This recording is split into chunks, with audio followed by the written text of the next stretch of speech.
Can people hear me now? I think I had some silence there for good 30 seconds. So I'm pretty sure I know what happened there.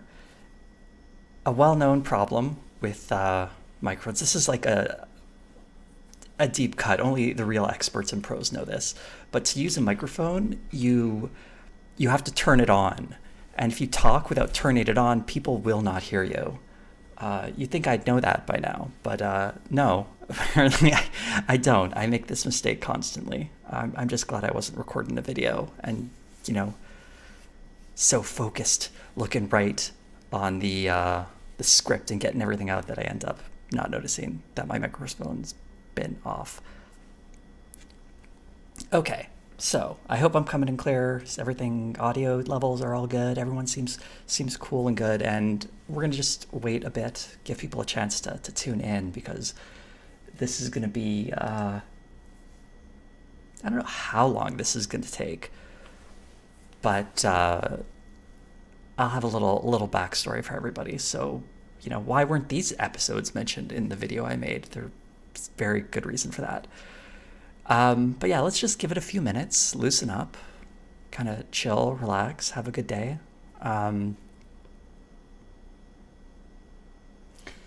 Yeah, so I guess I should update people on what's going on with the channel. How about that?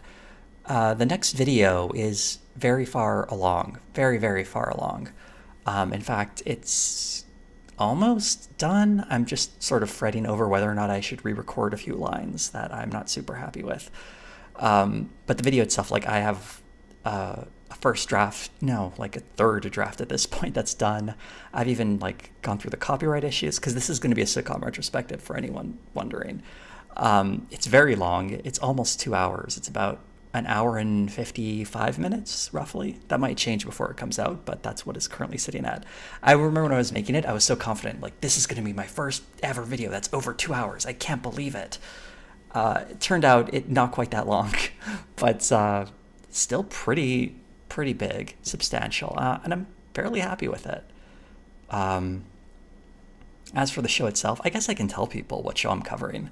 If looked at the poll for the last one, I'm sure it won't be a surprise. It's going to be on Arrested Development. That's a show that's been covered on YouTube before, but based on the videos I've looked at as part of my research, my video is going to be a little bit different. It's going to include a lot of stuff that other videos don't touch. And I'm not coming at it from the perspective of like a super fan of the series. I know a lot of people are super fans, and that's cool, but I like the show. I've never been, one of those people who's deeply committed to it. So I think that'll offer a perspective that it's a bit, a little differently.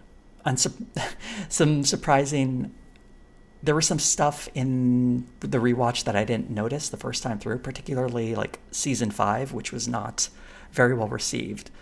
But I don't know, there were parts of it I on rewatch, I'm like, that's actually very clever, very astute, good political commentary.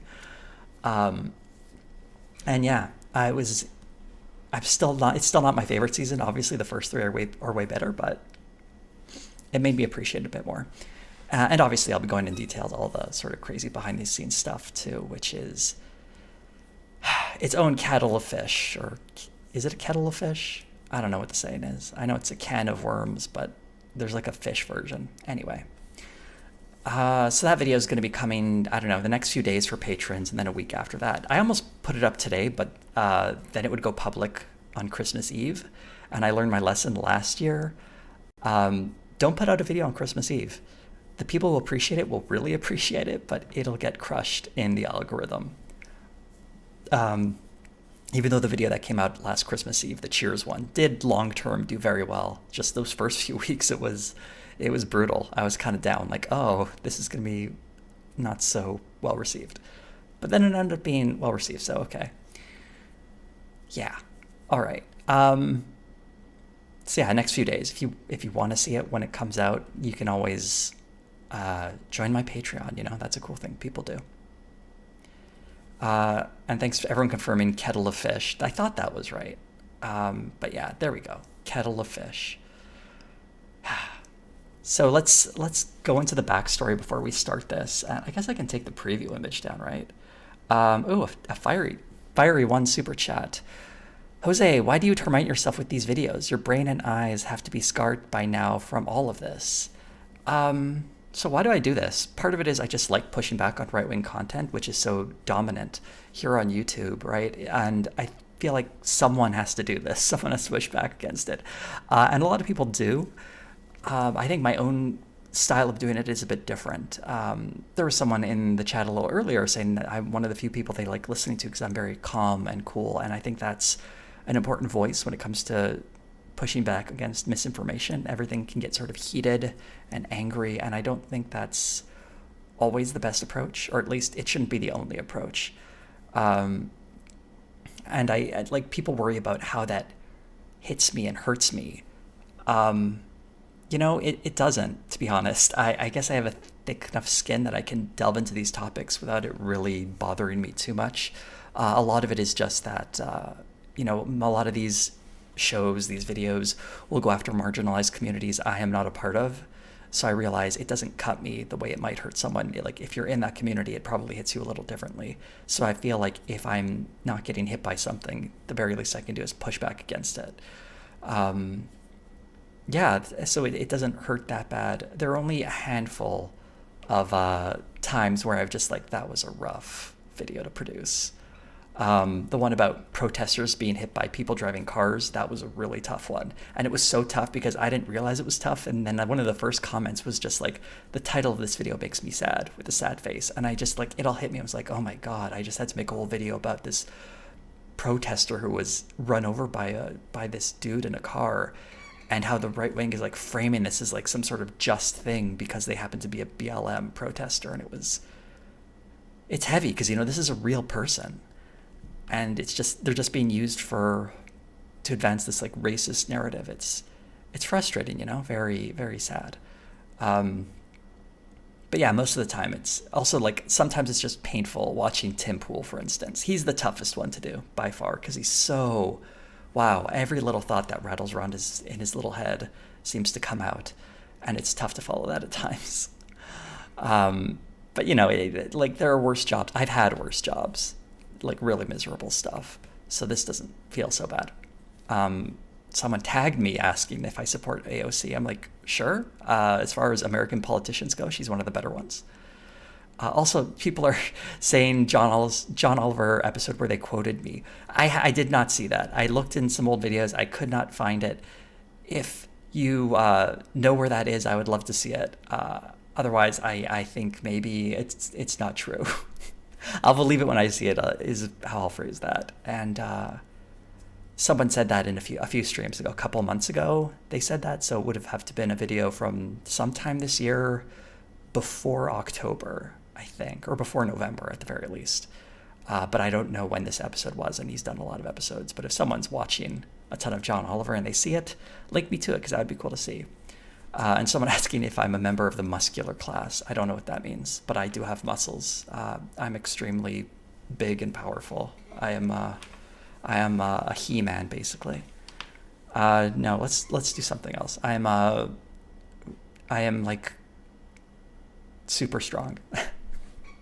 Thank you for the super chat, John Collins. You make me feel smarter when I go back and watch your essays on these programs and make me realize that they have more social relevance than premise, joke, punchline, and it serves to be very nostalgic. Thanks. I'm glad to hear that. A lot of these shows aren't just a series of jokes. Sitcoms, I think, are unfortunately thought of as disposable entertainment. So going back and looking at them again and trying to understand why they resonate is a way of understanding them and appreciating them a bit more, and hopefully introducing them to new audience as well. Because there's a lot more going on than just the superficial elements we see, right? Just like you said, it's not just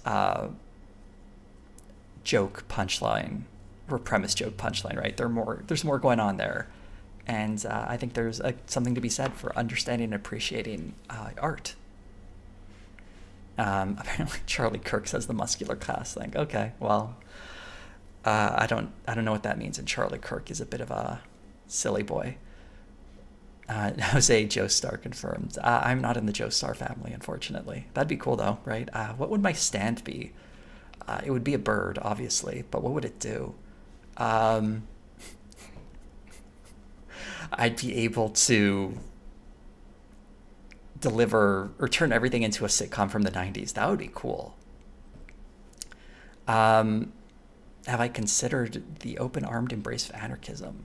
Yeah, anarchism seems cool. I feel like need to learn more about it, but the dissolving of hierarchies is very neat.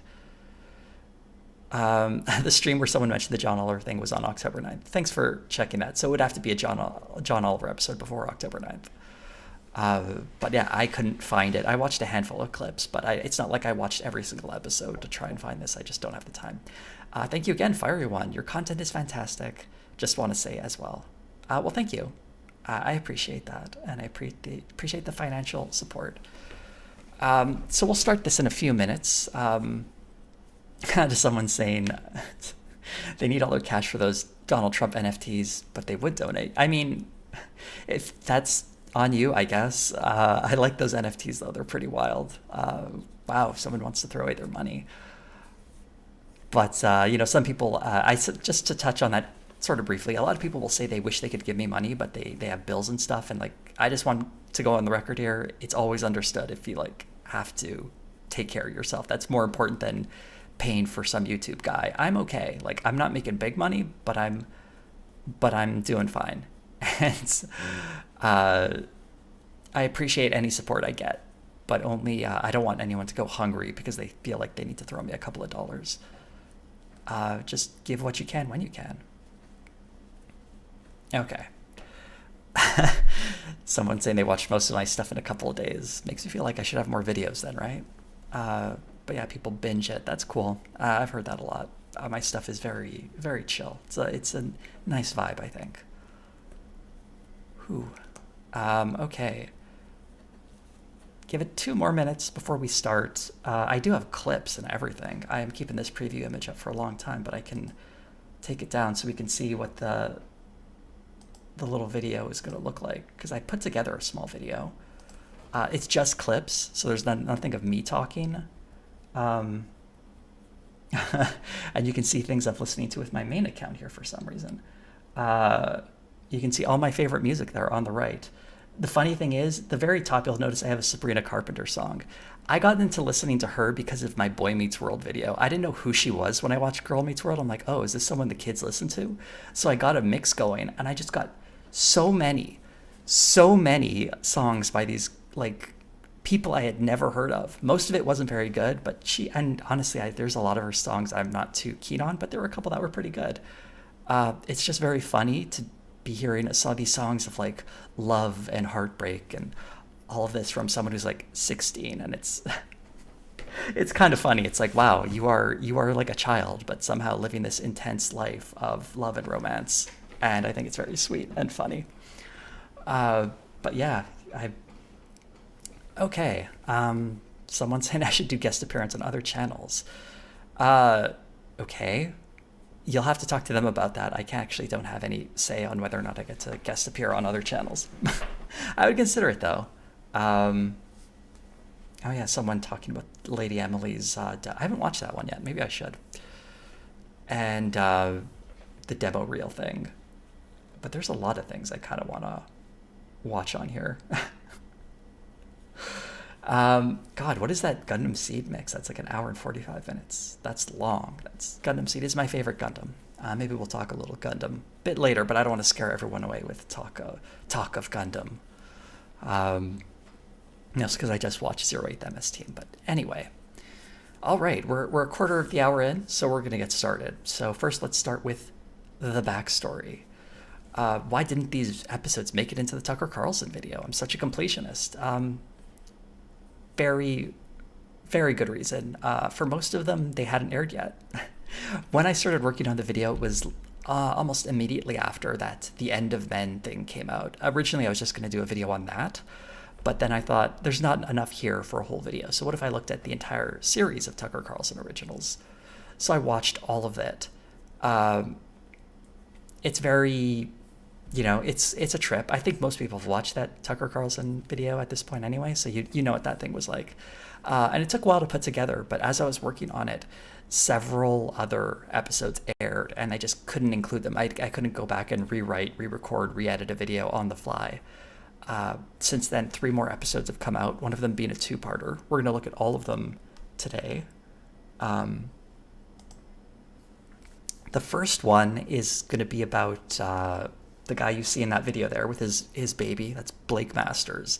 He ran for office in Arizona for Senate. He did not win. Spoiler, Blake Masters did not win his election. But the interesting thing about this episode of Tucker Carlson Originals is that it's just a campaign aid for the guy. Campaign ad for the guy. It's nothing. It's just fluff. It starts off with them being like, we embedded in his campaign for 5 months. And all the footage is like, he's so great. What an awesome dude. He's just like a regular dude talking to the people. Truly a champion for the average Americans. And wow, I feel like you didn't need to embed with someone for several months if all you're going to do is come out with a fluff piece. But yeah, I've pulled out a few clips so we can better understand what this thing is all about. And I have my notes here as well. Ooh. Sometimes a window just kind of pops in, doesn't it? Because I did some additional research, so I'm not just like reacting to clips. First thing we might want to look at is and you know what? Let me do something quick. What I should have done to begin with is use a private window instead of my personal one, because there, much better. Yeah, I think that just makes more sense.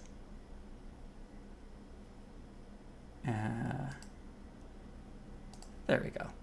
Okay. All right. Let's start with the first bit of clips. First, I hope I remember how long these are, but so these first ones are about how this guy is very much a manufactured commodity, right? There's nothing real or original, and there's so many clips of him practicing how to say things. So here's an example. Examples. We're sick. We are sick of Joe Biden and the Democrats destroying our country. Soon, we're going to send a fighter to D.C. That's me. I'm the fighter. I'm the fighter. I really like that. I'm the fighter. I'm the fighter. It's so kind of silly and goofy, and that's just kind of the guy, right? Like this is not, I don't know, there's something very embarrassing about him. He's not as cool or as awesome as he's being presented as, and you can kind of tell how much, how manufactured he is. People are saying the video is a little quiet. I can up the sound of that for you. Do I need to replay that clip so it's a little louder? Let's try it again. It's not very long. Americans, we are sick. We are sick of Joe Biden and the Democrats destroying our country. Is that better? Soon, we're going to send a fighter to D.C. That's me. I'm the fighter. I'm the fighter. So that's him. He's the fighter. He's the fighter. Yeah, I like how someone joined hearing him whisper that. That's how the episode even opens, with like clips of him like that. He's just kind of a sad guy. I don't know what to say. And how old is he, you might be wondering? He is like, I think 34, 35, something like that. Let me get an actual number for you here. He is 36 years old. I'm not interested in like mocking his appearance, right? So don't consider this me trying to denigrate the way this guy looks. But man, this guy is, he looks like he's been living a rough life, a rough 36 years. The glow of youth has certainly faded from his face. I don't know what the deal with that is. Some people just age quickly, I guess. But he also looks young too. Isn't that like he's got an old face, but still kind of young? It's strange. It's strange. But yeah, this is how it sort of opens up, and it really reveals how this political campaign is so steeped in theater. And wow, this even pulling clips of this is just it's kind of tricky, because even, this is a campaign video, right? They're just talking about how great this is. They still intersplice a lot of clips of people being murdered, dead bodies.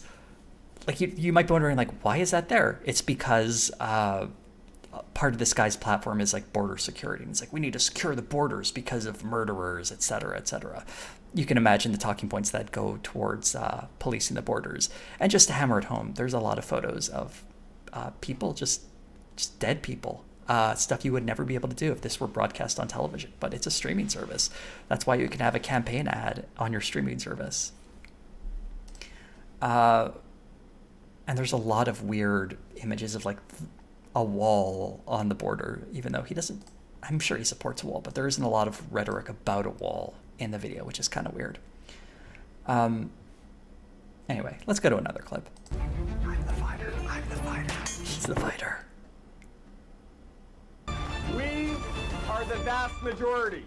Thank you, and here's to victory in November. God bless you. So that's how it introduces itself, We are the vast majority. We are going to be the victors. I mean, I'm kind of a spoiler here. If we just go to what happened here, didn't work out so well for Mr. Masters. He lost pretty decisively. What is that? 51.4% to 46.5%, lost by about 100, just under 150,000 votes. And I thought it might be interesting to compare that to the last election in Arizona, the one where Mark Kelly won, which was actually only 2 years ago. It was a special election. The results there you can see, or can you see? Oh, it's kind of cut off. Let's just move it up over a bit. 51.2% to 48.8%. So Mark Kelly actually got a bigger portion of the vote against Blake Masters. So not exactly the best candidate. Maybe they should have run Martha McSally again, although she lost too, so who knows what would have happened. But it's very funny laughing at these guys failing. And this video is very funny because it's such an earnest attempt to make this guy seem good when he's just not a good candidate. So he's like trying to present him as like a normal guy, right? He's just a normal guy. Here's some clips that help build that image. God bless you. Kelly, we all know this. Everything about this guy is managed by consultants and handlers. So the other guy's managed by consultants and handlers. Drop an F-bomb, yay or nay? I love how that's paired. Like, this guy's managed by consultants, whereas I am like carefully weighing whether or not to draw, whether or not I'm going to draw an F-bomb. Like, you're doing the same thing. You're running the same kind of campaign. Like, you can say lots of stuff about them, but this isn't some like weirdo random guy just coming out of nowhere. In fact, they'll tell us where he's from. Everything in your power to secure this border. One question, sir. Have you done This is just everything more in your from power Carlson clips. to secure our southern border? He reversed a lot of stuff in the video. And real-world accomplishments. His name is Blake Masters. He ran the investment firm Teal Capital. Just a regular guy who ran the investment firm Teal Capital. So just like you, right? Aren't you also someone who works for the investor class, making millions of dollars? I mean, literally working for tech billionaire Peter Thiel. For those who aren't aware, Peter Thiel is a guy who became a billionaire off of investing in various tech platforms like PayPal early on. And he's behind a lot of right-wing ghouls like Blake Masters and J.D. Vance. And, they, just to go back to this image I used of Tucker Carlson, this is actually from this episode of The Candidate. And he's like doing a parody of these campaign ads where they drape themselves in the flag. And it's like, aren't these candidates goofy? But this thing with Blake Masters is exactly exactly the same thing, right? Like, this is just theater. It's presenting this guy working for a billionaire working in the tech industry as if he's just an average American. Look at them. He's got a kid and a baby. Someone asked, don't you also have white baby? Yes, we all have white baby. We are all just like him. And thank you, Fiery One. I know my investment firm makes me a lot of cash. Hashtag joke. Yeah, basically, he is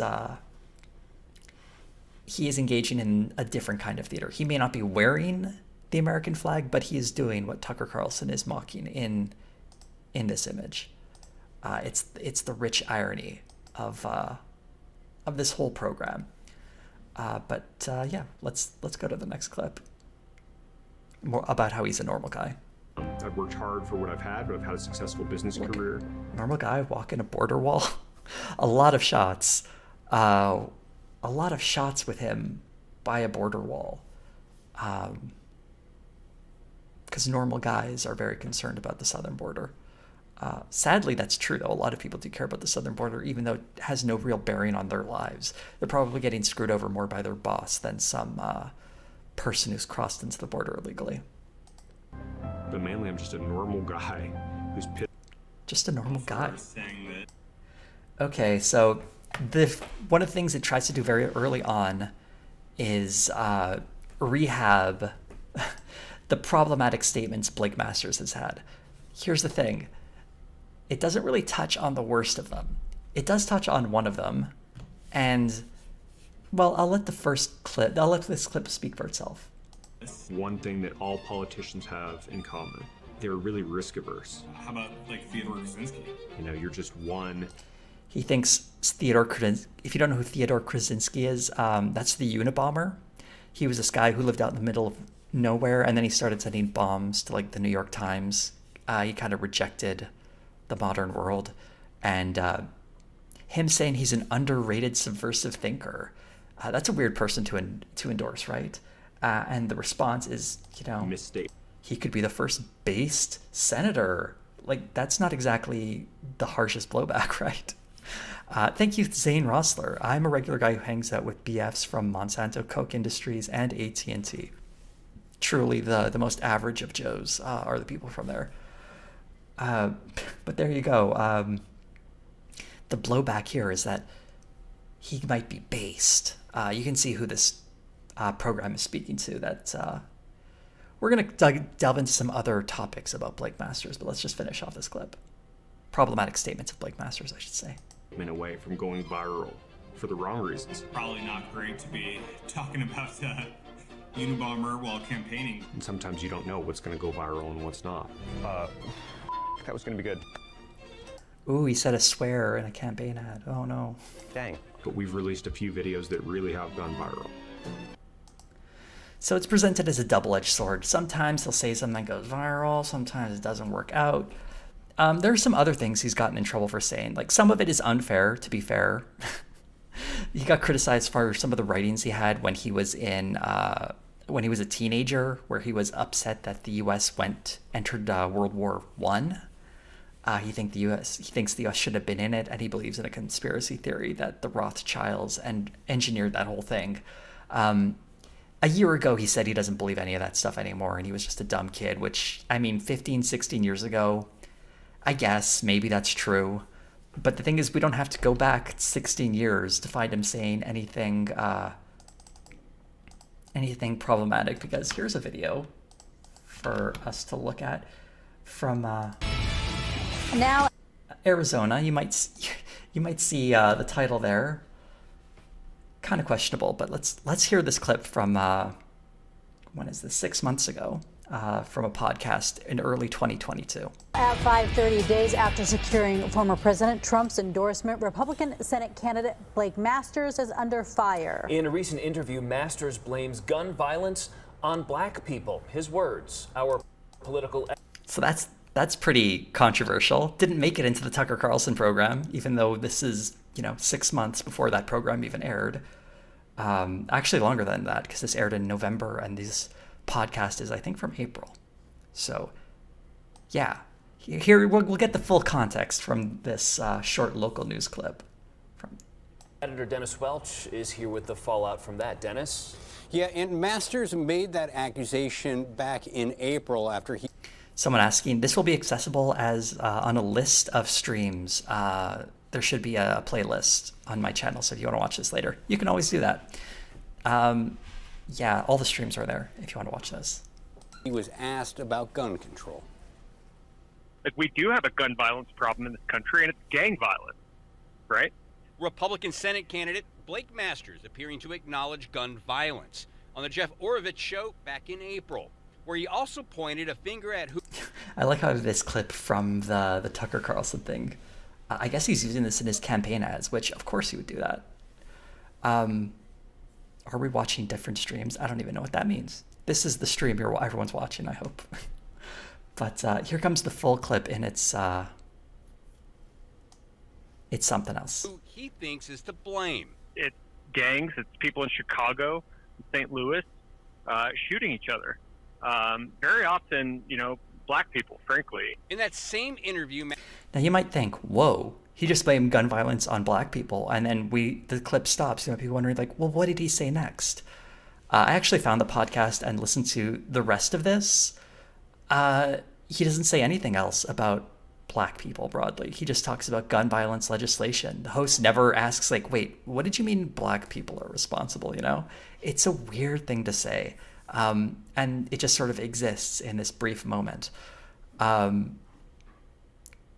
It's dog to regular whistle. That's exactly right. And also this conversation comes in context of describing Ketanji Brown Jackson, who was recently appointed to the Supreme Court. So how you go from calling her, well, you'll see in this clip what he was talking about. This is before he started talking about gun violence broadly and blaming it on black people. Masters criticized Ketanji Brown Jackson, the first black woman appointed to the United States Supreme Court, calling her, quote, an affirmative action candidate.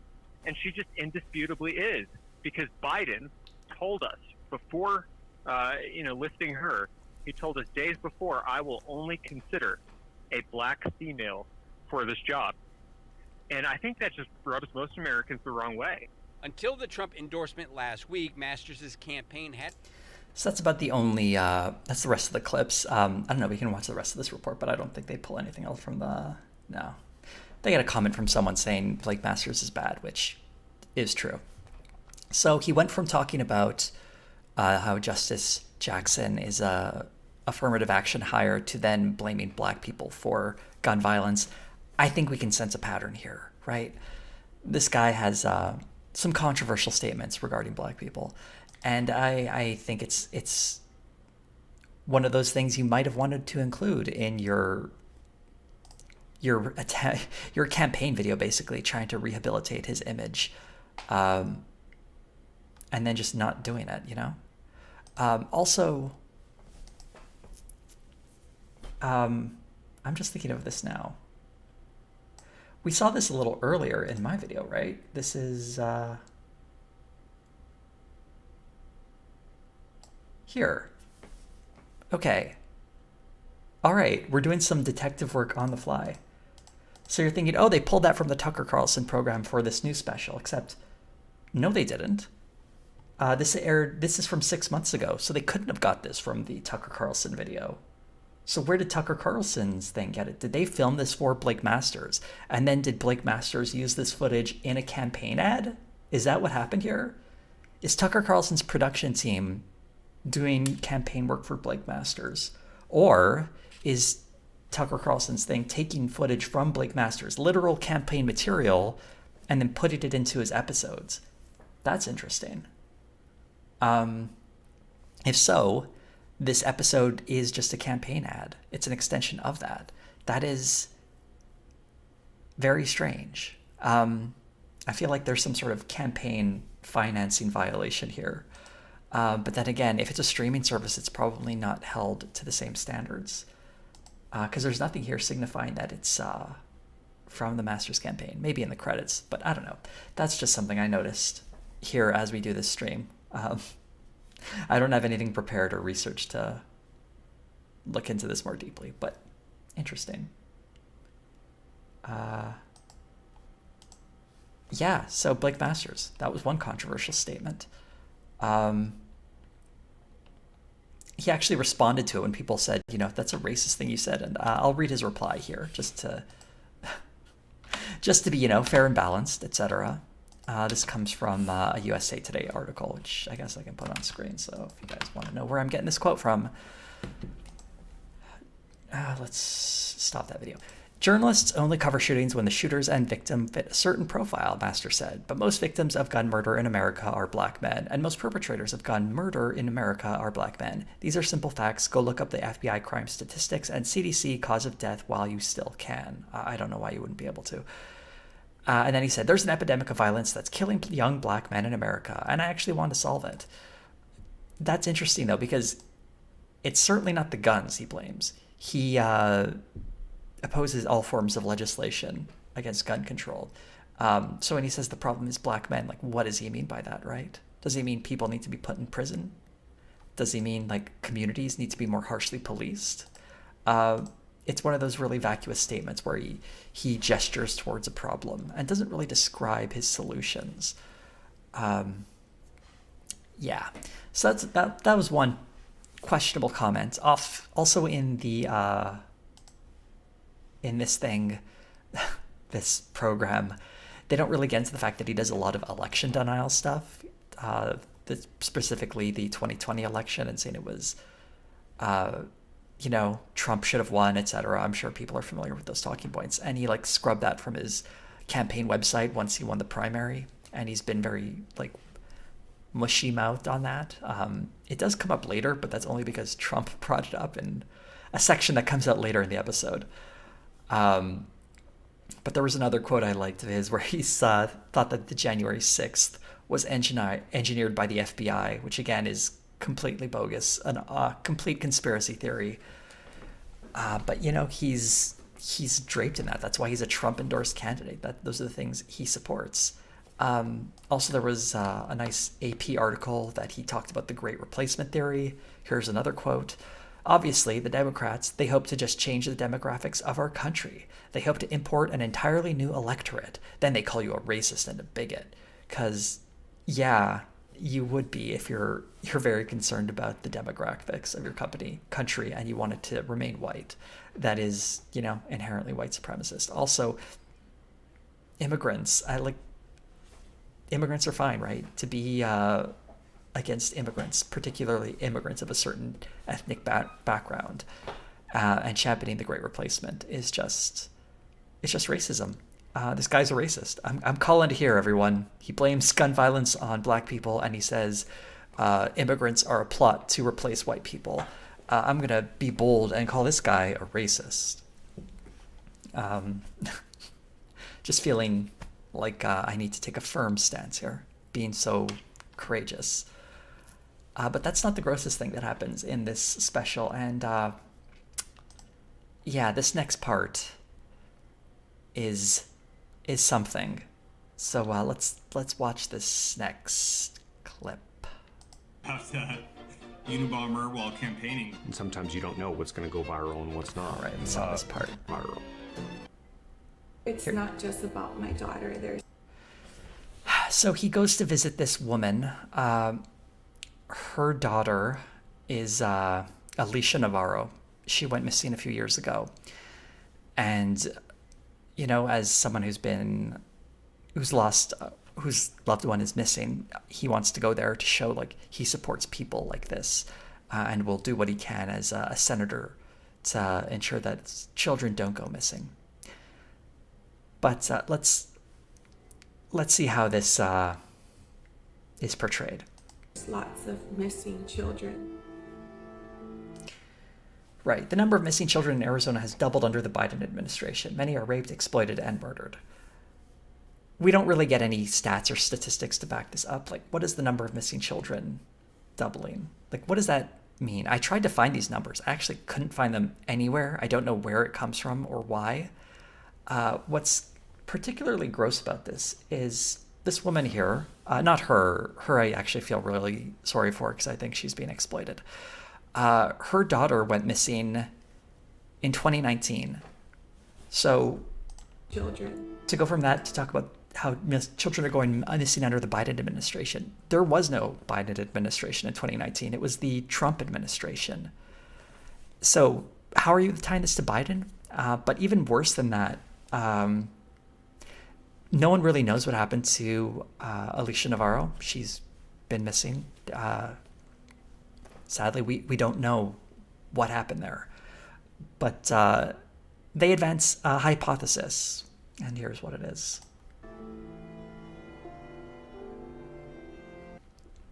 Opportunity. I don't think the current people are.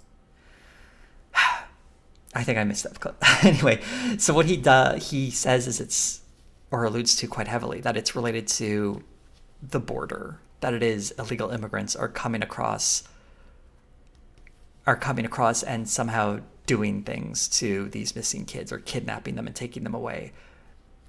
We don't even know what happens to this one person, but they're using it to vilify people crossing the border.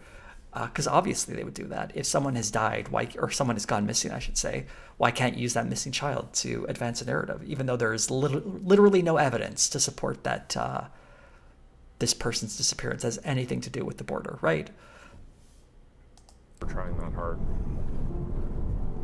What is Discord doing about this? What is Facebook doing about this? Why is Facebook and Snapchat, why are they not doing more to stop the cartel? So why is Facebook? Why did Facebook let this girl go missing because of the cartels? The just absolute depravity of that talking point. I don't know if Facebook or any social media company or Discord, for that matter, had anything to do with the disappearance of this person. Never mind the cartels, because once again, from what I can gather, looking at statements from the private detective who's been investigating this for a few years, they don't know why. They don't know why this person has gone missing. She is, and it's horrible. It's awful. I hate that her family's going through this. I feel really bad for her mother, and I hate that she's been exploited like this. But to then use that and turn it around to try and attack, big tech and the southern border and just reframe them to these like nonsense right-wing talking points it's infuriating. But that's just what this is all about, right? And I don't know if I included footage of it. Did I include footage of it? Yeah, we'll see how much Blake Masters is moved by this. From targeting teenagers. Oh yeah, the blackness there was because they showed footage of a dead teenage girl. I don't know who that girl was or where it came from, but she was used in this campaign ad because why not use a literal dead body to help advance this guy's campaign? Just really absolute gross stuff.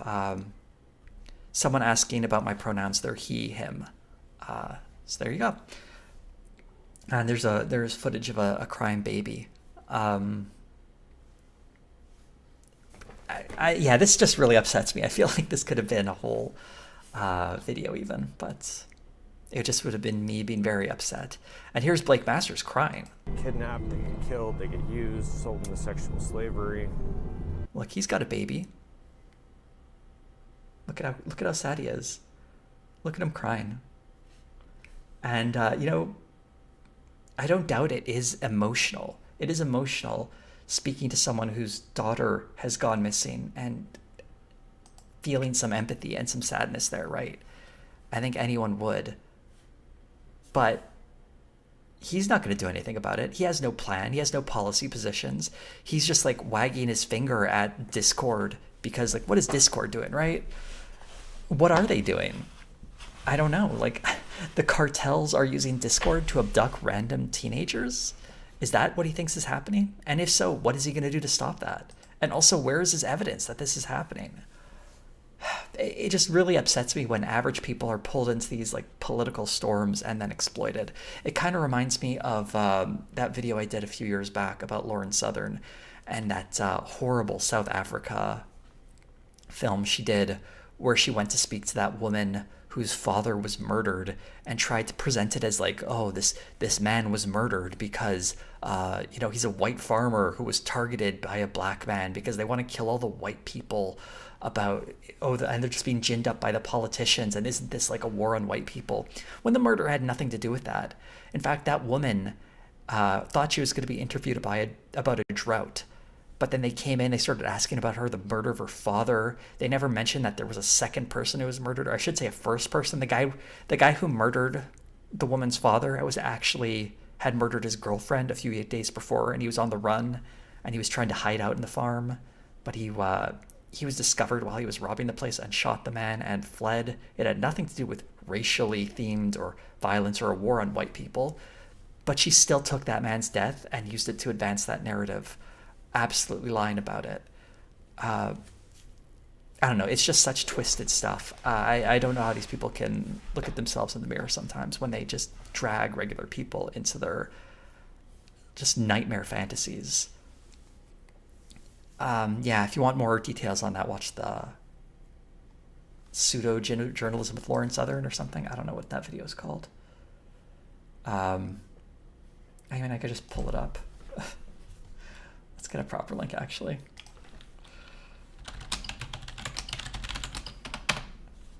We're not going to watch this video because it's too long. There, watch that one. That's the one where I go into detail about... it only has 128,000 views. That should have more views. Watch it more, people. This is a good video. But yeah, she does something like that in her... 4 years ago. Time flies by, huh? So yeah, that part annoyed me. But we'll get to some interesting stuff about who finances Blake Masters. People already know it's Peter Thiel, but... Events, hosted by his mentor, billionaire business partner, Peter Thiel. Every little bit makes a tremendous difference. Peter Thiel. That one account, 931, thank you very much. Love your videos and streams, but I've got to go for a family thing. I'll watch the rest later. That's totally cool. Do your family thing, Family is important. I support families. I'm just laughing at the next one. Was Lauren Southern reenacting the Drake meme in the thumbnail? No, that was just like a weird screen cap I took. She's sort of moving her hand in just like a weird way because she was talking. I don't even remember. I just was looking for an image of her looking kind of silly to make it as the thumbnail. But she wasn't doing a meme or anything. It was just her talking and then, goofy fun. But hey, Peter Thiel was, it was a little weird. People were a little weirded out by it. The fact that he was not financing Blake Masters after the primary. So people aren't really sure, what happened there. So if I go to Open Secrets, and people will say this is why Blake Masters lost, is because he was outspent big time. Mark Kelly had about just under $89 million that he raised and spent, whereas Blake Masters only 14.8, not even 15 million, right? Now someone asking who Peter Thiel is. Good question. Peter Thiel is a tech billionaire who made it big off of PayPal, who now finances a lot of right-wing politicians like Blake Masters, J.D. Vance, and people like that. He also bankrolls a lot of right-wing content online. If you want to know why someone like Glenn Greenwald seems to be doing a lot of bag work for the right now, it's he's on Peter Thiel's payroll, or there's some sort of financial relationship there. I don't know exactly what it is, but there's a lot of other goons like that.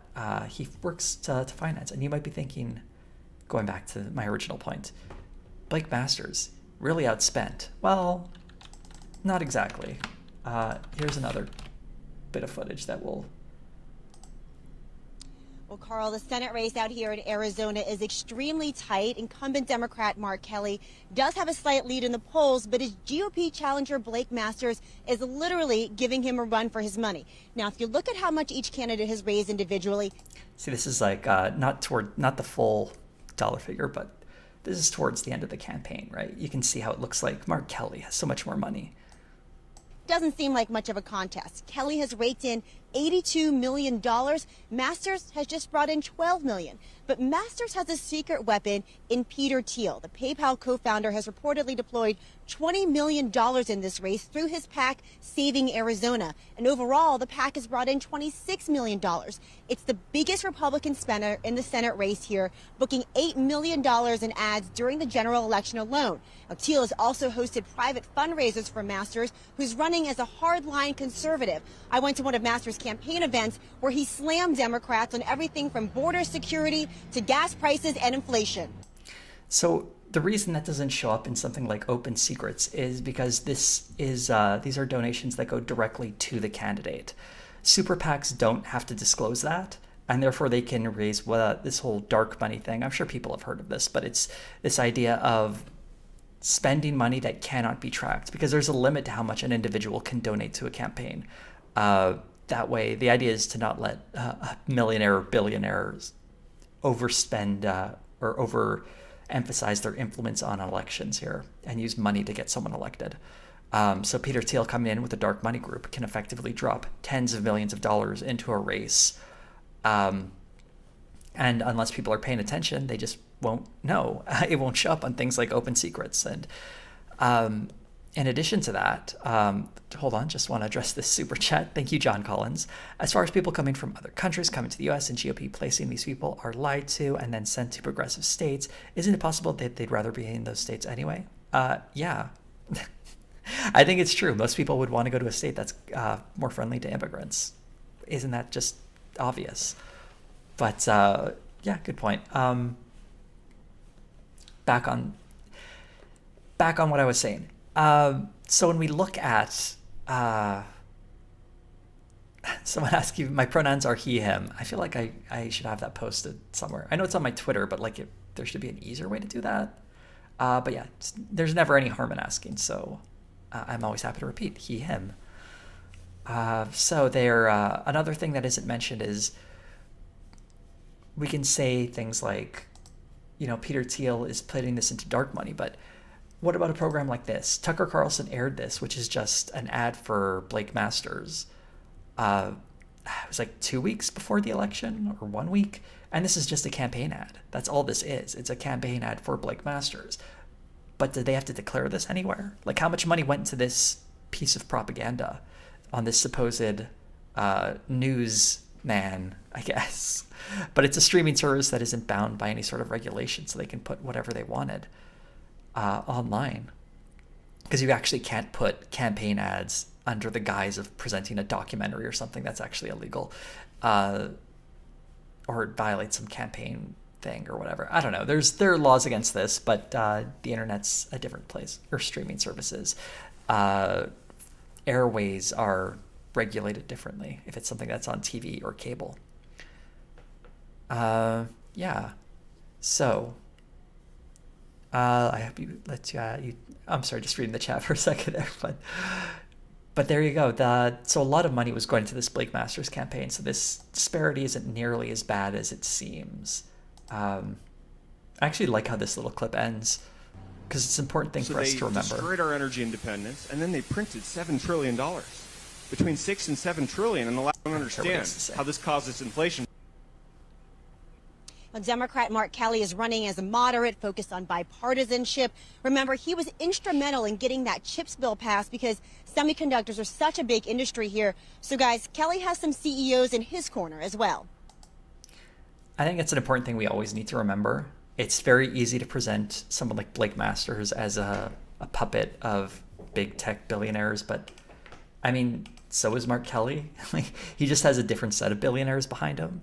It's not exactly the same because Blake Masters is, he's a bit more fashy, obviously an open racist, and he's going to throw out some cultural red meat issues, hasten climate change, make the border more hostile. Obviously, if you're going to vote for someone, you should vote for Mark Kelly, but Mark Kelly ain't that great. And it's really a sad reflection on the state of politics. Yeah, if you don't have billionaires supporting you, bankrolling you, it's very hard to run an election, which makes that whole like regular guy thing they were presenting earlier even more of a laugh. Like, yeah, he's a regular guy. And this little clip kind of gives away that, you know, behind the scenes, Peter Thiel's doing some stuff. I'm glad they included this. Peter Thiel helping much, or what happened? He is a little bit more behind the scenes. I don't. So yeah, a little bit more behind the scenes. Oh, do I have the clip where? Okay. You'll lose if you go soft. You're gonna lose that at the base. I'm not going soft. I've never come. You can hear Trump here.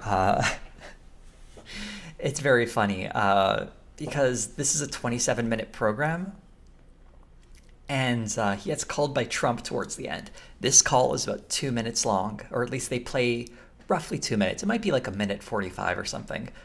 So it takes out a chunk of the runtime is just Trump talking to this guy, and he's got this, like, you know, this goofy grin. It's like, I'm talking to Donald Trump, and Trump's just saying stuff like this. Been to do a rally where the person lost.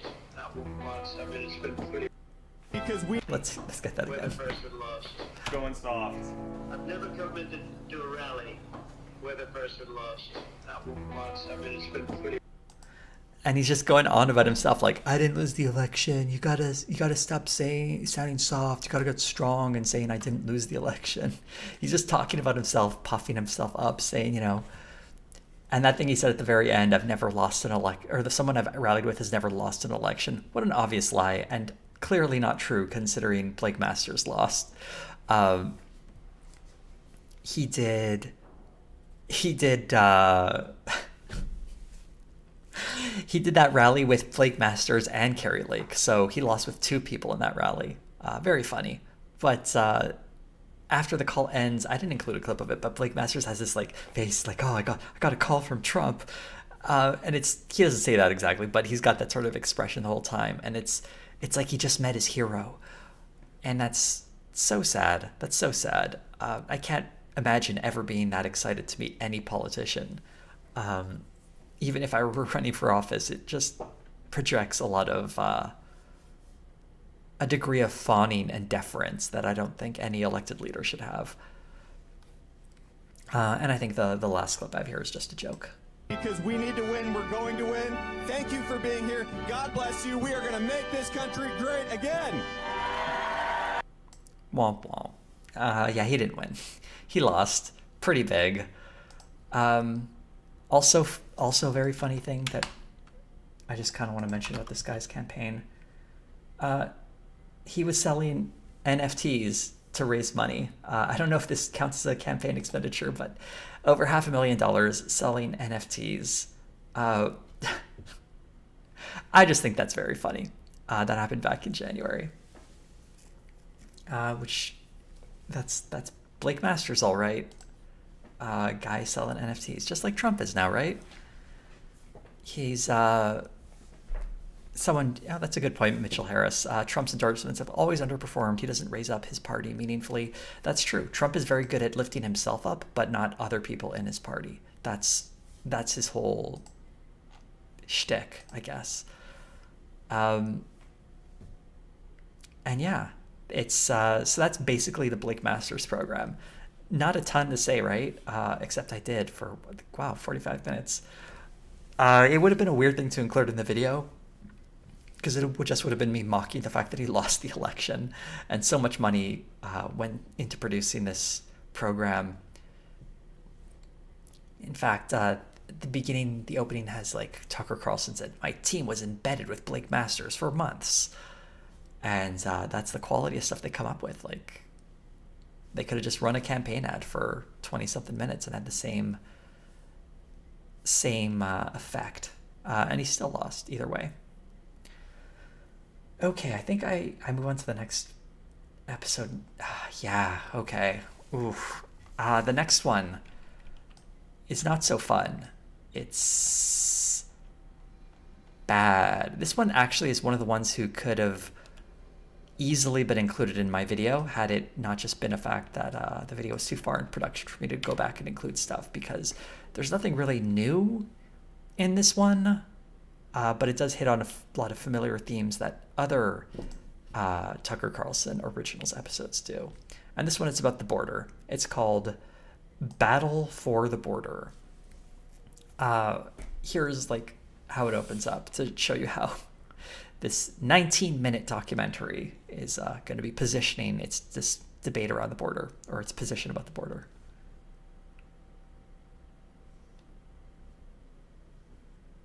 Starting soon. We secure the border, or we cede it to the Mexican drug cartel. So, the drug cartels, everyone. The drug cartels control the border now. I don't know if you knew this, but they basically run the border. There is no more U.S. government. The cartels run everything. They are all powerful on the U.S. border. I didn't know this. I don't live anywhere. I don't live in the U.S., so I'm nowhere near that border. But that's like a big deal, right? And you might be thinking, Jose, I watched your video on Tucker Carlson Originals. Didn't he do one on the border security? That was the one where he talked about Uvalde, remember? How the Uvalde cops are there on the border doing their best. And there was another one about MS-13 are coming across the border. We got to get the border ready because of these gangs.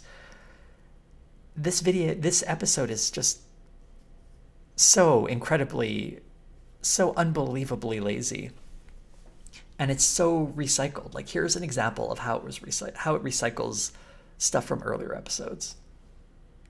Border agents have seen a sharp increase in illegals from the Middle East and Africa. You might be like, wait, I saw this in your video. Ghana, you're from Ghana. Okay. Right? Okay. Illegal immigrants from countries other than Mexico and Central America, the traditional countries of origin. Right? Doesn't that look familiar? Here's how it looked in a different episode of Tucker Carlson Originals. All heard Joe Biden's call. ¿De dónde son? Ghana, you're from Ghana. In the first 6 It's the same footage. He just recycled the exact same footage. And of course the message is, there are dark-skinned people crossing the border, darker than you realized. And it's the exact same footage to make the exact same point. He just changed up. I think, I don't know. What do you guys think? The first one or the better one? Which one was more racist? I think the second one was technically the one that aired first was a little better because it had this like. Heard Joe Biden's call. ¿De dónde son? It's scary. It's so scary, isn't it? These someone from Ghana is crossing the border. Don't we have to worry? Also, this is supposed to be about the cartels controlling the border. I do not know a ton about drug cartels in Mexico. I don't think that there are a ton of immigrants from Africa joining drug cartels. I'm guessing. From what little I know, they're not a terribly multicultural group. I don't know. Maybe there's something I've missed there though. But hey, if you're going to talk about the border, there's no reason not to squeeze in a little more racism into that, I guess. Ghana. Administration's open. So much of this episode is spent with these border security people driving around, picking people up. Oh my God, inverse agonist. I feel like I have to ban you for that pun. I mean, being afraid is justified. You don't know what they're gonna do. Oh, wow. That might be a hate crime because it's hater of comedy. Bad stuff. In the first 6. So yeah, a lot of it is just driving around with these guys who patrol the border. And this was actually really tough to pull clips from because there's so much, again, footage of dead bodies, people being shot. That's just how they want to present anyone who crosses the border illegally. And here's a thing that just doesn't make sense to me. Let's play this clip. The Biden administration's open border policies created an open season for human traffickers. Okay, if the border is open, why do you need to be smuggled in? Has anyone been able to understand that? The border is open, so you wouldn't need a smuggler. You would just cross the border. It's an open border. So just get in a car, drive across it. Apparently it doesn't matter, right? It doesn't matter. That's one of the things that really, really frustrates me. They don't even think for a moment of how any of this makes sense. Of course, there are no open border policies. Obviously not. Maybe they're trying to make some vague reference to that. They need more border security, but they use open borders to make it sound like there is no security whatsoever. And it ignores the fact that increasing security on a border just makes it more difficult for people who are going to try and cross the border regardless. It doesn't actually act as a useful deterrent. And the amount of money that goes into supposedly securing the border would be better spent, I don't know, helping people acclimate to a new environment and improving better opportunities for immigration and just in general not criminalizing people who are trying to find a better life. And just trying to pretend like everyone crossing the border is a drug dealer is pretty gross. And we'll see this program do exactly that. Thousands of illegal aliens and many tons of deadly narcotics cross into our country every month. Why would you feel like you should make a greater distinction between that? You also saw that like guy smoking crack was a thing I had to cut out, and I just made a note of what I was cutting out there. Yeah, they do this throughout the program. It's like anyone who immigrates is just equated with being some sort of drug dealer or smuggler, as if this is the problem. And I mean, that was like the classic Trump line, right? Like they're drug dealers, they're rapists, and some of them, I'm sure, are nice people. Yeah, some of them. That some never really comes into the discussion or the commentary about what's to be done on the southern border. It's just like crack down, make it tougher, more security. There are people who are seeking asylum, people who are genuinely fleeing for their lives, but no one cares about them. They just want to put more cops, more fences, and if people get hurt, they just get hurt. They don't care about them. And someone asking what platform this is from. This is from the Fox Nation streaming service, where Tucker Carlson has a lot of terrible stuff. And no, I'm not clicking on that Coldplay video. Don't try and make me click on that AN. Let's go to the next clip. The cartels use an extensive network of pathways and trails in the Big Bend sector to smuggle both people and drugs. They adapt quickly to any law enforcement efforts to stop them. They change their routes. They use migrant groups to divert attention. Almost as if border security is not effective. Also, not all smugglers are working for the cartels. Also, not everyone necessarily uses a smuggler. There are caravans of regular people that just try to approach the border on their own without like paying for cartels. It's this sort of weird nullification or lack of nuance in understanding all of this. Hashtag not all smugglers. Very true. Not all smugglers are bad people. Well, yeah, smugglers aren't great. Maybe people wouldn't need to use smugglers if the asylum process were better, if people were given greater access to immigration applications and more immigrants in general were allowed in. There was an interesting stat I read that something like 80-something% of drugs are smuggled across ports of entry. So like border crossings, not through the wilderness and what have you. And pretending like most of them come through there is also a lie and disingenuous.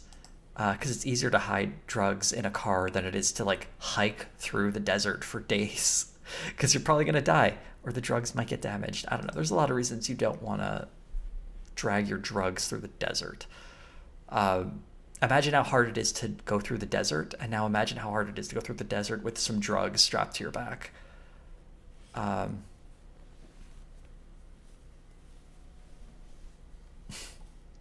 go to the next clip. After hiding the drugs, smugglers blend in with immigrant groups to get away scot-free. So saying they blend in with immigrant groups, this is less an understanding and more an excuse to merge those two together.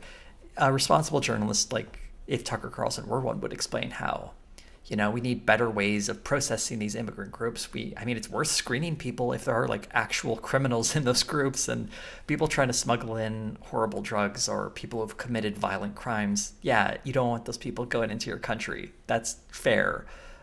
But again, there's this is just being used to keep everyone out, right?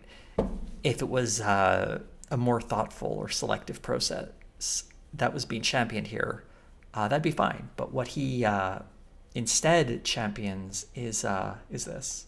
The only way to stop deadly drugs from entering this country is by hunting smugglers in person, on the ground, in the field. More cops. More cops. That's a cute dog, though. But more cops is, of course, always the answer. It's always more cops, isn't it? And I really like this little graphic he has towards the end, because the last couple of minutes are all about fentanyl. Fentanyl is the real danger now. Representatives called Marco Polos all the way to China, where they work out deals for precursor chemicals for fentanyl. Much like the private equity ghouls who offshored America's manufacturing sector. That's a weird point, right? Like, it's just like Bill Clinton when he like outsourced American jobs. Why can't we manufacture our own fentanyl? I've actually, I did a little research for this, and I found a really cool little tool from drug seizure stats. Just, to put things in perspective when it comes to fentanyl, I think you can see here in 2022, it's very much dwarfed by marijuana and meth and cocaine and khat. It's just slightly more than ketamine. So fentanyl isn't quite the epidemic people like to portray it as. It has been going up by year. Where's that filter? So if you include all 3 years, you can see fentanyl's actually been increasing. It went from 4.8 to 11.2 to 4.7, 14.7. It's gone up quite a bit. And you can see marijuana's gone down dramatically. Maybe that has something to do with it being legal in Canada and certain states. I guess Canada wouldn't matter, but it's legalize it, and suddenly the cartels don't have something to bring in it. Whereas, meth has been pretty stable, cocaine's had some ups and downs, and fentanyl's only interesting because it's become far more common, but it's still like very unlikely to be confiscated. It is more lethal than some of the other drugs, but like all of drugs can be overdosed. No one takes fentanyl because they want to die. Or at least, I don't know, maybe some people commit suicide with it. It's just one of those drugs that has this weird aura around it because it's new, relatively recent in its popularity, I should say. So that's where the fentanyl talking point really comes from. And being able to tie it to China and Mexico is very useful for people on the right who want to vilify those countries as well. Also, targeting immigrants by saying they're just like fentanyl dealers. Anyway, I think this is a very cool graph. I just love all the little details. I've seen the changes over time. And this huge drop for marijuana, that's like, I feel such an interesting story, going from 582,000 pounds to 155. And I gotta say, when it comes to marijuana, how about supporting your local farmers and your local weed dealers? Don't import it from other countries. Spend within your own community and support it. Because, I'm sure some of those imported marijuanas seem fancy and cool, but there's nothing quite like local freshness, right? I say this as someone who has literally never smoked marijuana a day in my life, but I just believe in local farming. Yeah, someone mentioned the cops fainting from contact with fentanyl is like a soccer player falling in an injury as someone who was watching the World Cup. Yeah, saw a lot of that in the last few weeks, huh? If you say fentanyl around a cop, it incapacitates them. That would be a useful way of getting out of a ticket, huh? Or when you're protesting, just start screaming fentanyl and yeah. Someone's saying the issue with fentanyl is it takes so much less than other drugs to hook and or jail someone when compared to other drugs. So chemical dependencies on drugs are kind of complicated. It's not simply a chemical process. There's actually, it's more complicated and involved than that. For instance, a lot of drugs that are banned, that are presented as something that people are hopelessly addicted to, were often more widely consumed, particularly amongst rich people and whatever, it does create a chemical imbalance. And I'm not saying it's an addiction like any other addiction, because a lot of people will use addiction to mean things like, I'm addicted to playing video games or something. It's like, well, no, there's a chemical reaction that happens with drugs that's a little different.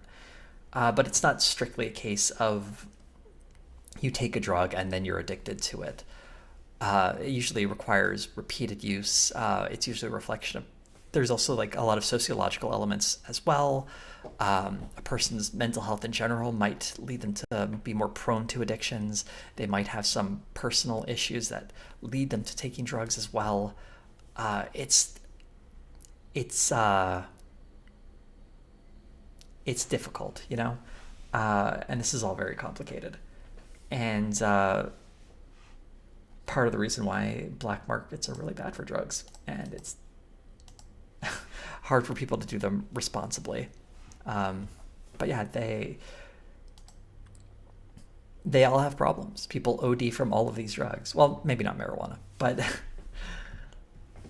fentanyl is certainly a boogeyman that's being presented on the right. I'm not saying it's totally fine, and if you do it, you'll be totally cool. I am not endorsing the use of fentanyl or any drug, but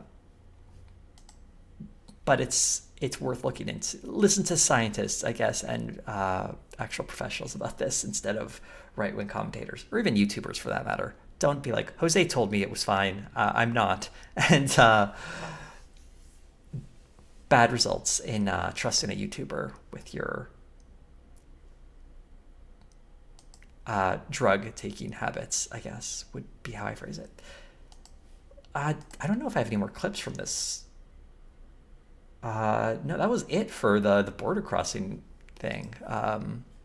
It was a really boring episode that I probably would have pulled 2 clips from for a video and then mentioned it for like a minute or 2, and that would be it. And I just move on because it doesn't say anything that the other ones haven't said. It's just a dull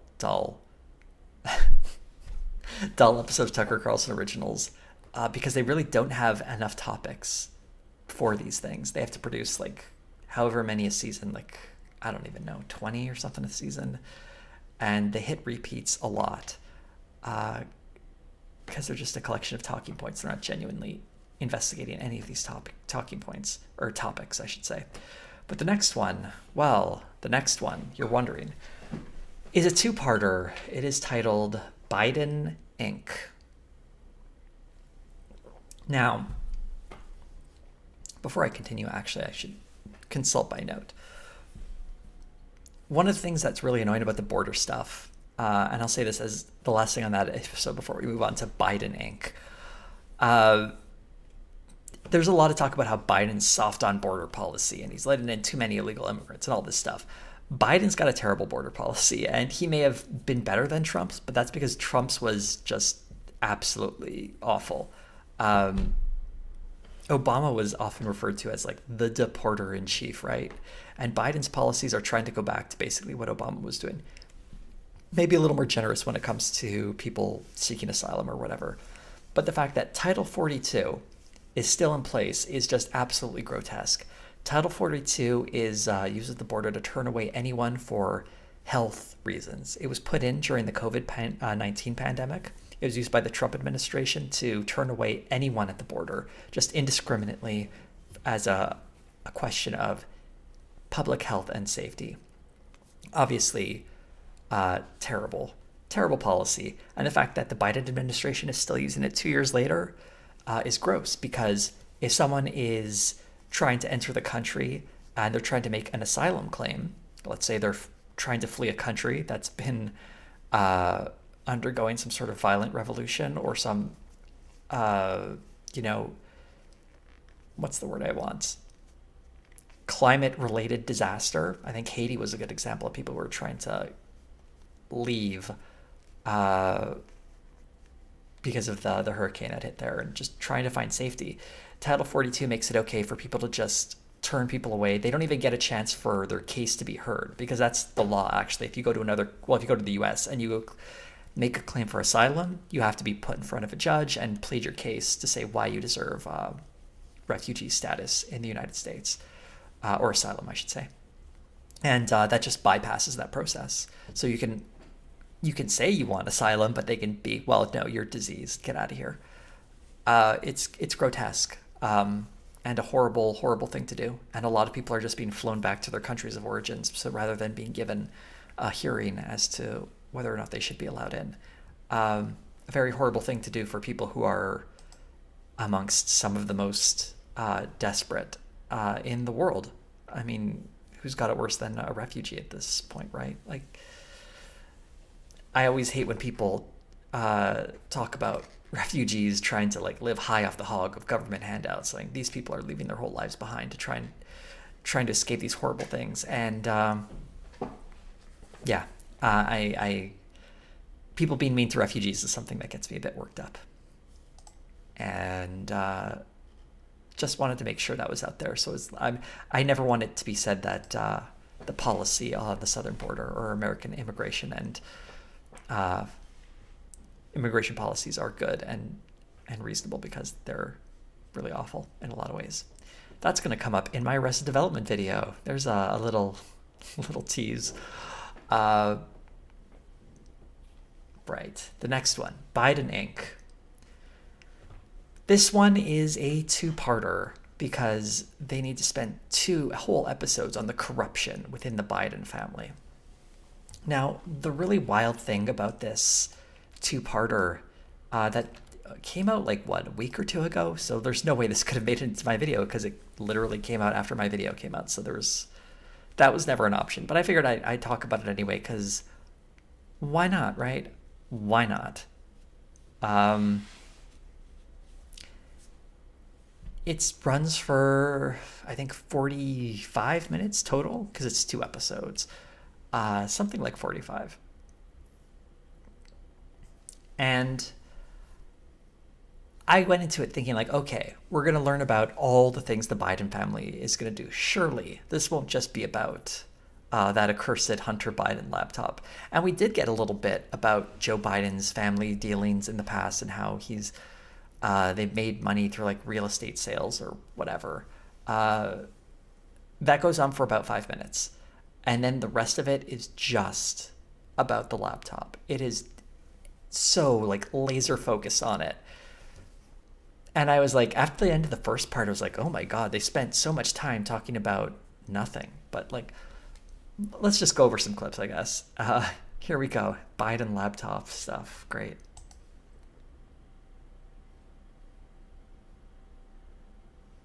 Here it comes. Long breaks between each clip, I guess. And he needed help building a Chinese joint venture involving, quote, one of the most prominent families in the United States. The goal was, quote, to build an investment firm like Goldman Sachs. Bob Belinsky suddenly found himself at the center of one of the Biden family's biggest schemes. So I want to look at the date there, December 2015. Apparently, Bob Belinsky, who was an associate of the Biden family, is talking about how the Chinese were trying to use Hunter Biden to get close to the vice president in December of 2015. Now, if I was trying to infiltrate the White House, I don't think I would go after the vice president in the 7th year of the administration's lifetime. And this is just them setting up. They would have to do it in 2016. Seems like bad timing, but here's how they describe it. Family's biggest schemes. Let's hear Bob Belinsky describe it for us. Yourself in the position of the Chinese, if you're in Chinese intelligence or the Chinese Communist Party, and you wanted to infiltrate the United States government, who are you going to reach out to? Were you going to reach out to one of Obama's daughters? I don't think so. You could do your own research, and I'm sure they did it, and Hunter was low-hanging fruit. And so yeah, they wanted to infiltrate the American government, so they chose the vice president's son in 2015, even though that administration would be on the way out. Also worth mentioning, if they had done their research, because you might say like, well, Biden might have run for president in 2016. Here's an article from, oh God, 7 years old. Biden announces he will not run for president in 2016. This is in October of 2015. So why would you try and get a hold of his son a year before he's going to leave office and says he will not be running for president? That seems like a bad choice. And in fact, in 2015, it seemed like Biden would never be president because people thought Hillary, she's going to win. People assumed she was going to win, which was obviously not going to work out.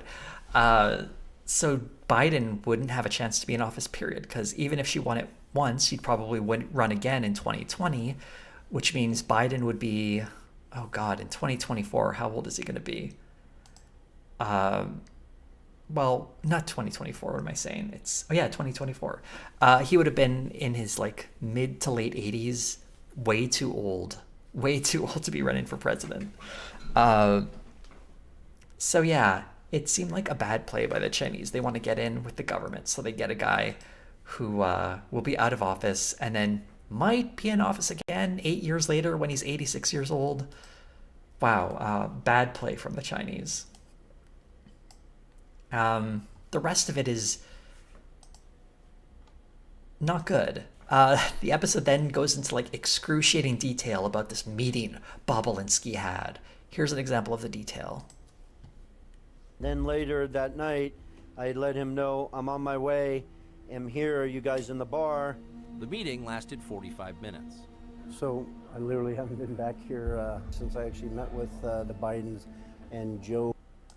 This is how you know they have nothing. They're going over every little detail of how he met Joe Biden. Nothing has actually happened yet. This isn't even like the meeting where it all went down, where the corruption began. This is them having a meeting about possibly doing something in the future. And they're spending all the time, it's like, oh, this is how I felt. I was walking down this hallway, and this is the restaurant we sat down, and then we spoke for this long, and then we went here and we talked about this. If some real genuine story is here, you'd want to get to it a lot quicker. You want to get to where the actual corruption happened. And this is eventually 14 minutes into the program we hit this point here. And I think this gives away. Sino-Hawk. Let's go to the beginning of this. Since I actually met with the Bidens and Joe. Ultimately, Sino-Hawk failed. The Chinese never delivered the operating capital. Amid a Chinese corruption probe, Director Yi disappeared. So the deal never happened.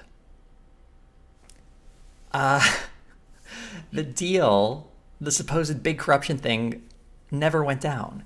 The capital never arrived, which means the Chinese never sent Hunter Biden any sort of money. So what happened here? What is the problem here? If Hunter Biden isn't even being paid by the Chinese, how is this getting on Joe Biden at all? This is just the absolute like thinness of this claim, and they spent so much time building up this deal that never happened, and then that's it. Also, the guy who was running this, I mean, he got in trouble with the Chinese government. Earlier in the episode, they were trying to pretend like, oh, this is like the Chinese government running things. They're trying to get in with the Bidens here. Why would they take their point man and then like vanish him if they're trying to get in with the Bidens? Maybe because their point man has made a really bad decision trying to start this thing. I don't know. But the problem is, a lot could be said about how Hunter Biden traded on his name to make money, the way every single politician's family has done that, including the Trump kids and everyone else. And that sucks. That's terrible. But there's nothing uniquely or especially bad here. I think that's one of the more frustrating parts of this two-parter. And I did say two-parter, right? So you're thinking, okay, part one, they talk about the China thing, kind of a nothing burger. But part two, they'll get into the real corruption, right? No, part two has nothing about any other stories of corruption. It's entirely about the supposed cover-up by the FBI and the media and how they're trying to protect Joe Biden. Protect him from what? I'm not entirely sure, because the first part didn't really describe any specific crimes that happened. But they make a big deal about the fact that Bobulinski was, like, he wanted to talk to the FBI, but they didn't want to talk to him. But there's this one little bit that kind of undercuts that. My interview with the FBI on October 23rd for that 5+ hours. So he was interviewed by the FBI for 5 hours. And then the rest of the episode goes like and they never got in touch with them again. Isn't that suspicious? What what do you mean? Like, they talked to him for 5 hours and they said we'll do a follow-up or something, and they never did. Maybe because they looked into his information and didn't find anything worth following up on. But apparently it's very suspicious that he was only interviewed once. I don't know. And the thing is, like, if he has information that crimes were committed, there's nothing stopping him from sharing that information with the media, for instance. But he doesn't do that. He makes vague references in this Tucker Carlson program, but he doesn't provide any actual evidence. It's just the usual messages related to the laptop that have been discussed to death. There's actually a really good Some More News video about that if you wanted to go into like detail on really there not being anything there, that no unique or special form of corruption that is no more worse than what any other politician's family has done. And I'd be on board if this like inspired people to pass laws to say, you know, if you're the family member of a politician, you can't do this work or that work, and it was just a law and it affected everyone, every member of a politician's family. That'd be cool. That'd be like, yeah, sure, let's get down for that. But this is just being used as a partisan tool to attack the Biden administration. And that's just like, even though I don't really care about Hunter and Joe Biden, like if they went to jail, it probably wouldn't bother me that much. But the fact is, this would be a measure that's being unfairly applied. And I know it would be applied on the left or left-leaning politicians more so than the ghouls on the right.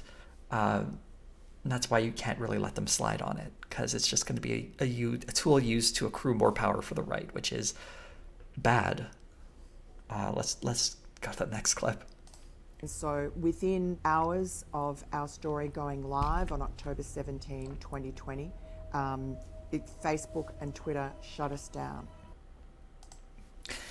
I think everyone knows that story of Twitter shutting down that New York Post story for like 2 days, and big tech censorship. Someone mentioned, Darwin. This is an Australian. She is, oh God, what was her name?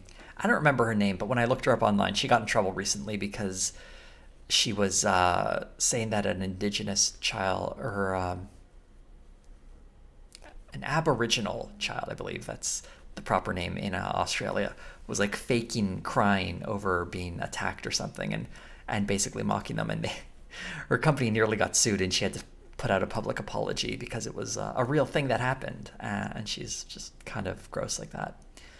And also, it's like this idea that if it's not on Twitter, no one saw this story. It was published on the New York Post. That's a major outlet. I'm sure people saw the story. But it feeds into the typical big tech is censoring us thing. And it gets, yes, Miranda Devine. Thank you, Trouta87. That's her. She's all over this two-parter. The election was, I'll just say it, rigged in part by the FBI. Rigged by the FBI because they didn't sufficiently investigate this non-story. And they said that there might be some sort of Russian misinformation. Again, check out, I don't know, that Some More News video for more details about this. It does look like the Russians may have been involved in supplying a genuine Hunter Biden laptop. Like, no one knows where they got it from, but it may be like genuine emails, but who knows, right? The idea that this swung the election is ridiculous. For instance, you could say that about the Hillary Clinton email thing in 2016 and how the FBI announced that investigation right before the election. You could say, oh, they rigged the election, and Fox News happily amplified that story. But when it cuts the other way, I guess they're upset. I personally don't think either of those stories are swinging the election one way or another or constitute rigging an election.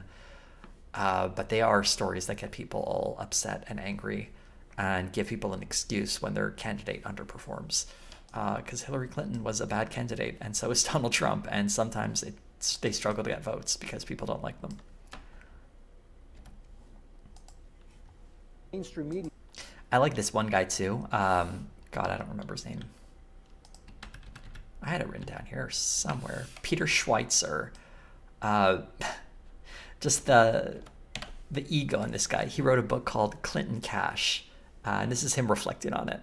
You realize that if the Hunter Biden story was picked up by the mainstream media as the Clinton Cash story had in 2015, it was probably going to influence the campaign in a way that they did not want it to be influenced. Does anyone remember the Clinton Cash story? He wrote a book about it. I certainly don't remember it. He thinks that that's what decided the election. No. That did not swing the election in any meaningful way, I don't believe, because I don't know. As someone who follows politics, I didn't really notice that story very much. The Clinton Cash story. And the thing is, the Clintons are corrupt. Like, I know this. We know this. I think a lot of people know this. And it's strange. Like, the Clinton family... Yeah, that's right. Someone's saying her emails. That was a much bigger story. And I don't even think that is what cost her the election. But... this guy is like clearly, I don't know what world he's living in where he thinks his little book changed things. But his depiction also of the mainstream media as being some kind of monolith that all operates as a hive mind. Very boring, very wrong and silly. There's a lot of mainstream media with different perspectives. It's not simply operating on some universal consensus.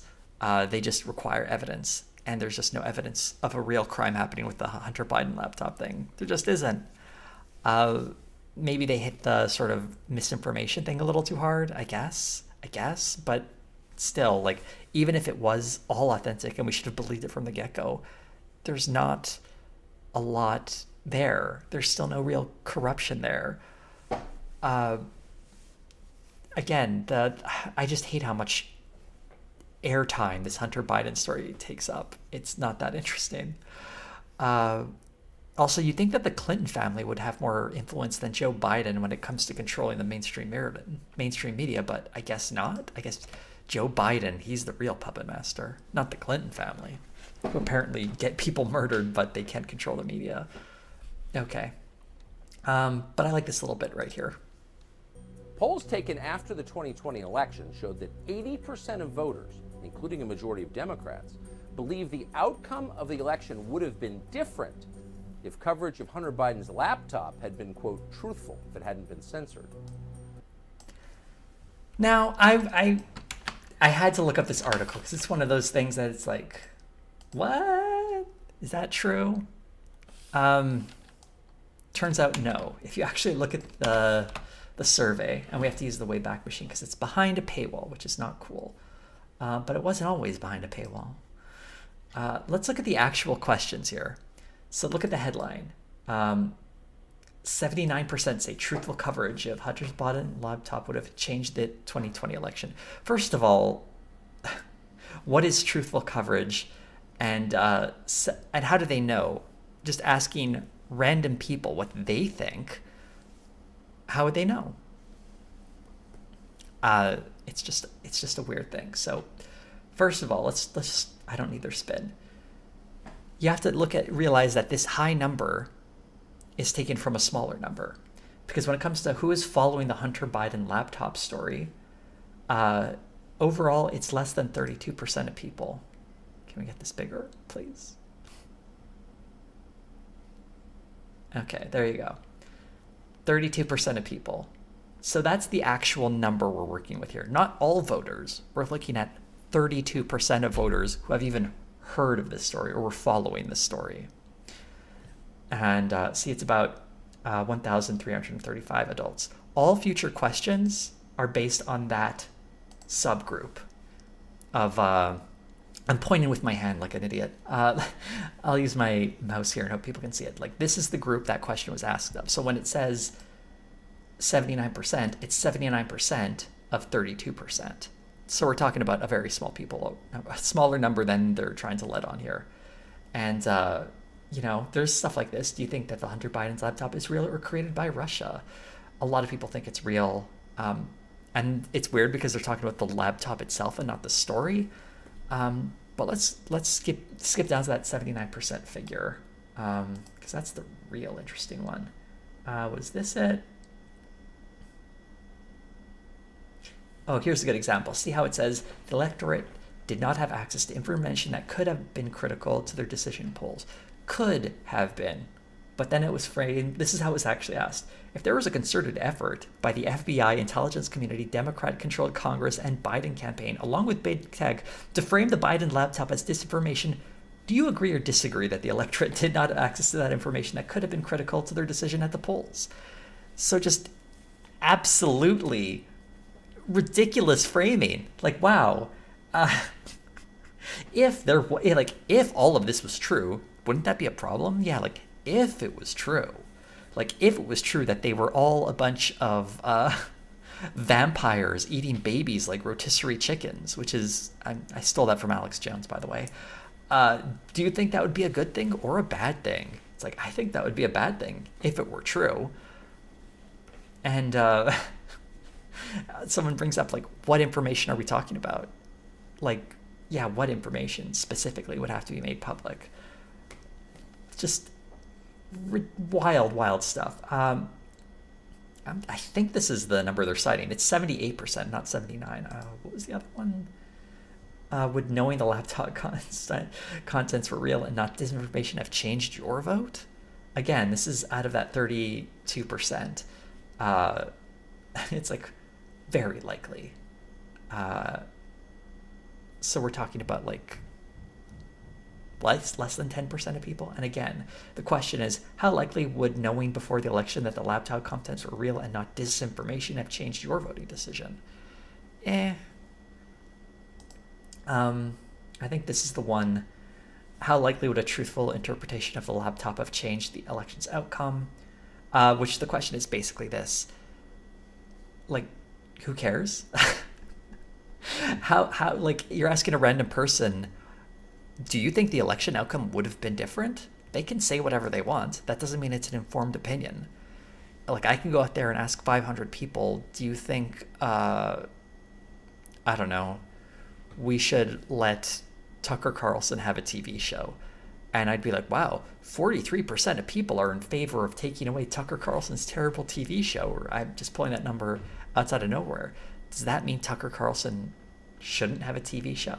I would prefer a more principled stance, an informed stance, than people just sort of assuming. Actually, that was a horrible analogy now that I think of it, but these people are predicting an outcome, and we have no reason to believe they have any sort of knowledge or expertise that would make them good at predicting that outcome. So there you go. That's the poll that they used. Say 79%. Say truthful, in quotes, coverage of the laptop.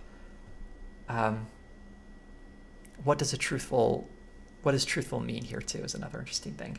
You can see how the previous questions were basically loading this response. Beat C. This one in particular, if there was an effort by all these people to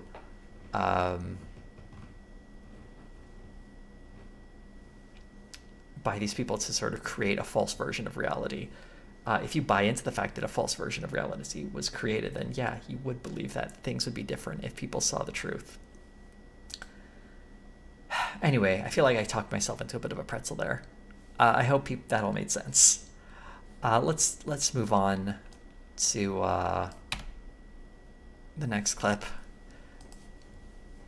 Every one of the high-profile players involved in investigating Hunter Biden's business practices have since been arrested, indicted, or raided by federal law enforcement. Rudy Giuliani, who received the original copy of Hunter Biden's hard drive, had his home searched and personal electronic devices seized by the FBI. So they're not really telling you why this happened. So he was charged over some of his misconduct trying to reverse the 2020 election. He also was in meetings with people from Ukraine trying to find information on Hunter Biden to be used against him by the Trump campaign. The fact that they're presenting this as some sort of suspicious cover-up, that people are being targeted for investigating Hunter Biden, is ridiculous. Charges against Giuliani in many cases have nothing to do with Hunter Biden, although some do, because I don't know if he was talking with the people of Ukraine. or government officials from Ukraine to pressure them into giving that information against Hunter Biden because of what he saw on that laptop. But the fact is, he was not in government at the time. If it was something required for law enforcement, then they would be the ones to handle it, not a guy working for a presidential campaign. But Giuliani's just the first. Let's go to the next one. Steve Bannon, a former advisor to Donald Trump who first tried to place the Hunter Biden laptop story, was arrested and charged with fraud. So Steve Bannon was charged for a lot of stuff, and not really because of the laptop. There was a Political article that detailed some of this, I think. Money laundering and conspiracy. That's why he was charged. He committed crimes and was found guilty and was only released because he was pardoned by the president. I believe that was him. He pardoned a bunch of criminals before he left office. But there you go. The guy committed crimes. That's why. This had nothing to do with the Hunter Biden laptop. But it's a way of not only condemning the Bidens, but trying to excuse the crimes of your allies. But hey, it gets funnier, actually, believe it or not. FBI executed a search warrant at the home of Victoria Tenzing, who'd worked. She was working with Giuliani to set up meetings with the Russians and the Ukrainians. And seeing her come up made me wonder, like, why aren't they talking about the Ukraine, the Burisma thing, right? Like, that was something they tried to pin on Hunter Biden for years. And it never comes up in this two-parter. Probably because they might have to mention that the Trump campaign tried to extort information from the Ukrainians that could be used against the Biden campaign, which got Trump impeached. Because everyone remembers that, the perfect phone call from Donald Trump, where he tried to get Ukraine to help him out in an election, using his position as president to help him in an election. That's grossly illegal and terrible, and sadly he faced no consequences for that. He got impeached, but obviously it didn't stick because the Senate wouldn't go through with it. But again, trying to frame this all as like, oh, this is all some weird Joe Biden deep state cover-up because of the Hunter Biden laptop. A lot of this is stuff that happened well before the Hunter Biden laptop story was made public, which was in 2019. And this is the last one's the funniest. Well, the second to last one is funny. More information about Hunter Biden's business practices. Lev Parnas and Igor Fruman, who helped Rudy Giuliani investigate Hunter Biden's business dealings, were both arrested on campaign finance charges in October. You can see the last one there is going to be Donald Trump. And then the video suddenly ends. Great. Lev Parnas and... So, these two... These two were charged in October of 2019. Rudy Giuliani didn't get his hands on the laptop until December of 2019. So these two guys, they were charged by the FBI before there was a Biden administration. This was the Trump administration at the time. Before they knew the laptop existed, because the FBI only got their hands on it in December as well, they charged these guys. How do you charge them because of the laptop, before the laptop is even something you're aware of? Like how? Just again, they really don't want to talk about the Burisma stuff because it's it blew up so spectacularly in the face of the Trump administration and really reveals their own brand of corruption and self-dealing. But yeah, they're just working so hard to try and absolve these people. It's a wild thing, and at the very end, I guess I gotta go slow because the video just comes to an abrupt ending. It's finance charges in October. You might say, like, what about Donald Trump? You may know he has not been charged with anything. The Trump organization has been, because they committed crimes. But this is trying to present him as someone who's like wanting to be, he's being targeted by Biden next. This is sort of a preemptive one because of the laptop or something. I don't really know. But it's just running cover for Trump more broadly. And it's It's very funny. They don't actually describe it in the episode either. They don't go like, here's what's going to happen to Trump. They just put it out there being like, he better watch his back, kind of thing.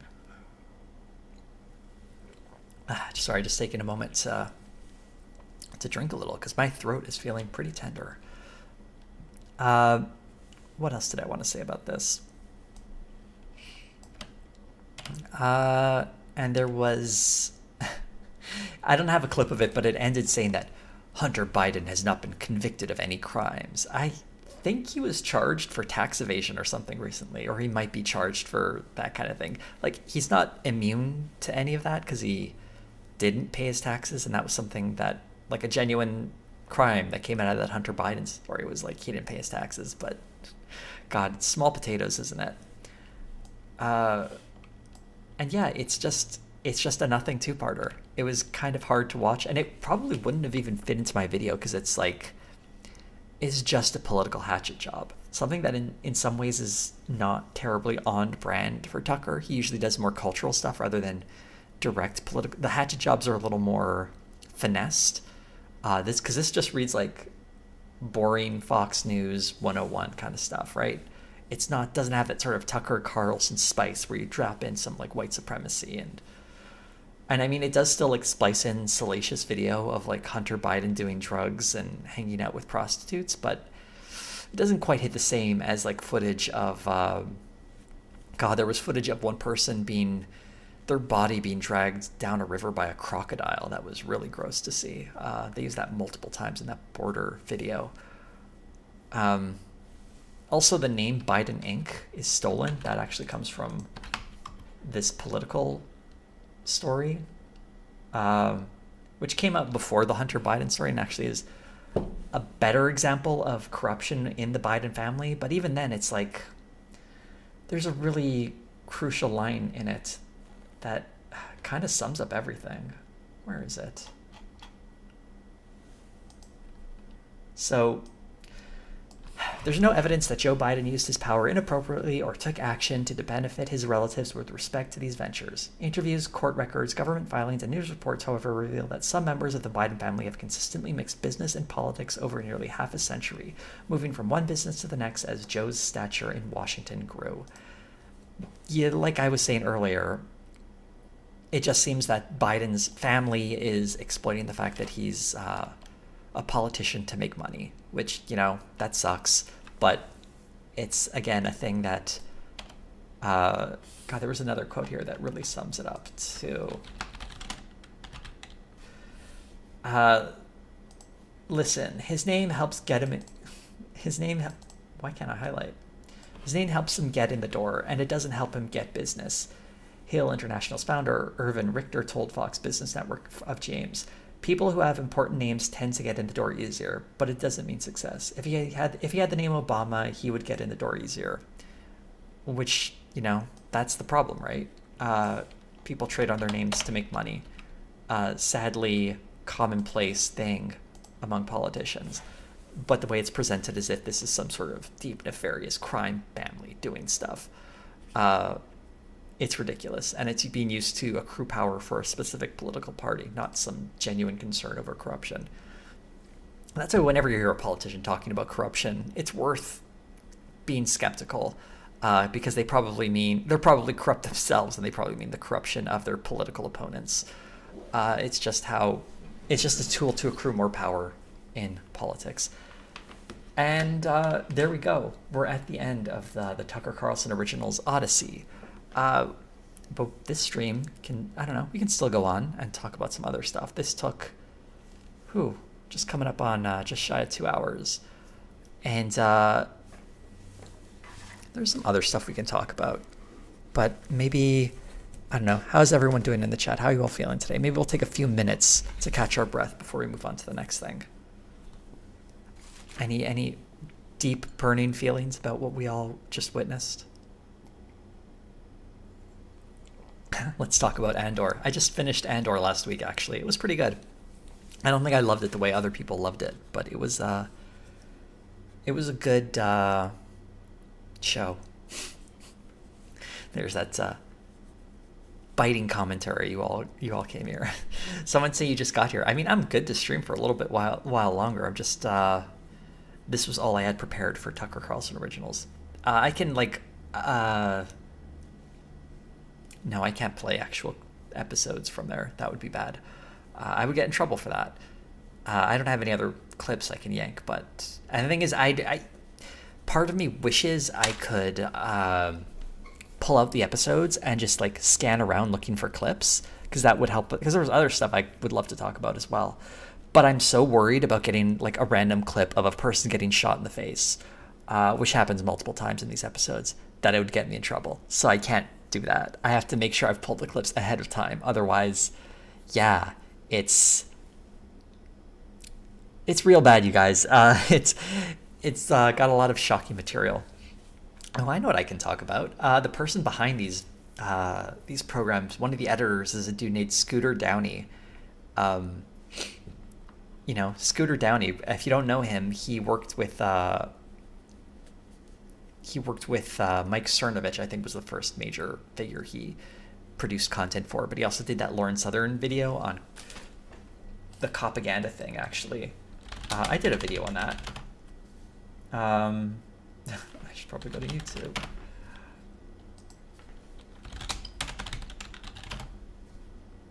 Yes, this. He produced this like propaganda video where there's so much footage of like people getting shot and murdered, and there's like footage of a dead baby or something. It's really grotesque stuff. And I don't know, I guess he's become something of a hot commodity in the right. Because he's like their producer guy, so they can make these slick productions. Honestly, I'm a little worried that he has access to so much footage of people getting murdered or being victims of violent crimes. I know you can just get that stuff from the police. That's publicly available footage, but just like his library for it is very deep. I'd be wary of even trying to find that footage, but he seems to have so much of it. I'm sort of curious to know what the process is there and what this guy's deal is. But, you know, if you go from working with Lauren Southern to Mike Cernovich to now working with Tucker Carlson, that's quite a step up. And it shows how these right-wing people kind of look after their own and how you can really move up in that space. And he's probably making big money. He once retweeted me. That was funny. When I was my Patreon version of this video, The Many Lies of Crossfire, he just retweeted it for something. I don't know if he did that intentionally to like I don't know if he knew I was being critical of it, is the thing. I think he just thought it was part of promoting the work, but anyway. Funny.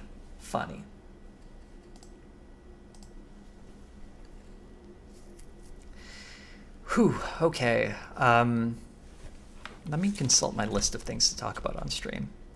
Because there's certain things that I thought would be funny to discuss. They might be better for future streams, though, because it requires a bit of energy. But has anyone noticed the...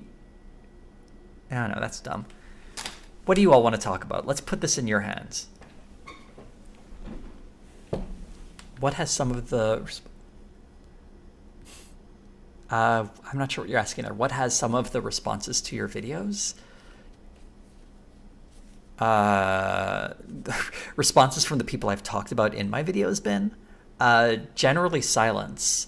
Usually they just don't talk about it because it's easier to ignore that than actually address it, because once you give it oxygen, it exposes it to your own audience. Like right now, you might argue that it's tough for me to break into their algorithms, break to their audience, the people who would be most in need of hearing some pushback against these talking points. So when you respond to it in a way, you're exposing your audience to it. It's why, for instance, whenever I make a video, I always try to make someone who's bigger than me, because if you choose someone smaller, you're going to be platforming them in a way. So in that way, it's hard, or people rarely respond to me because usually they're on bigger platforms, and it doesn't make sense for them to do that because they don't want to amplify me and they don't want to present an alternative viewpoint. If someone pushed back against them and was a bigger name, that would be an opportunity for them to like chase clout and whatever. It's kind of what I'm doing, except instead of choosing random celebrities to be upset about because they support their gay child or something, I'm talking about fascists who are spreading hatred, which is worthwhile. Okay. I guess we could do like some Q&A, but I don't know if anyone has any ideas for a video. I don't know. Ooh. I don't have any off the top of my head. So I'll just answer questions until someone either suggests a new video or I think of one. Do I think, wait, no. Do you think Biden should run again? No, I think he's too old. I think he's very old and should step aside. Although I'd be worried of Kamala Harris taking over too. Oof. I would rather it go to someone not terrible. Which Trump world person seems most like an Arrested Development character? I feel like they kind of all do, really. That's something that actually comes up in the video. They're very Trumpish, the Bluths. So yeah, it'd probably be someone in the Bluth family, I would say is... well, like what Trump world person then? Rudy Giuliani, probably because he's such an absolute goof. Like his hair dye running on camera, talking at the Four Seasons. Not the hotel, but like the landscaping place. That's a very Arrested Development thing kind of happening, right? Yeah, Rudy could have fit on that show. How would you describe your political affiliation? Generally on the left. Not specific. I don't know. I'm open to all forms of leftism, basically. I don't adhere to a specific one, to be perfectly honest. How are you doing? I'm doing all right. Thank you for asking. Someone asked, why do I do this to myself? You know, I had a longer answer for that earlier in the stream. I would say go back to that. I spent a few minutes describing that. The short version is it's not as painful as it could be, and I think it's got value. Please make something on Matt Walsh. I don't know, Jessie Gender has so many great videos about the nonsense Matt Walsh does. I feel like I would just point to her things because they're really good. Favorite video I've ever made? I don't know. I like that Cosby Show video a lot. But I also... the Pitbull one I think is good too. That one seems to have aged really well. What else? I don't know. There's a lot of good ones on there. But maybe those two for now. My opinion will probably change in the future. Did you hear about the power station in North Carolina? No, I have not. Should I have? Oh, wait, no. Is that the person who drove their car and they were trying to shut down some sort of drag brunch, or that was suspected? I only heard the story when that news broke. I don't know how it's developed since then. If it is as it was initially reported, some sort of hate crime targeting like drag shows, that's really scary. And certainly an escalation of violence against that community. Video idea, Gundam Seed Destiny and its argument for genetics and the far right. That would be interesting. I don't know if I have another video in me for Gundam Seed and Destiny. I don't know, maybe when the movie comes out, it might be worth reconsidering. That video is very annoying though, because it gets... there's a version of it on my test channel that keeps getting flagged. Very, very annoying. So I'm a little wary of covering it again and pulling clips. Is crypto finally going to die after the FTX thing? I doubt it, but I don't think it's ever going to recover, or it won't recover for a while because it's been on such a low decline. I feel like Bitcoin is in some way like the index for crypto. Here's a funny thing. If you pull up Bitcoin price and you pull it up to like 6 months or year to date, I mean, look at that. Or look at this. It was once worth 76, or no, what's the height? 75,000, 80,000.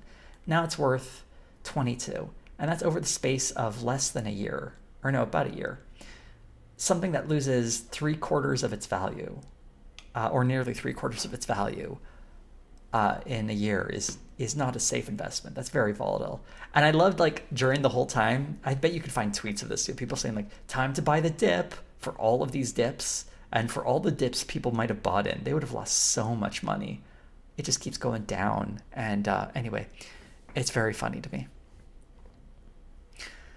Okay, let me catch up on some of these questions.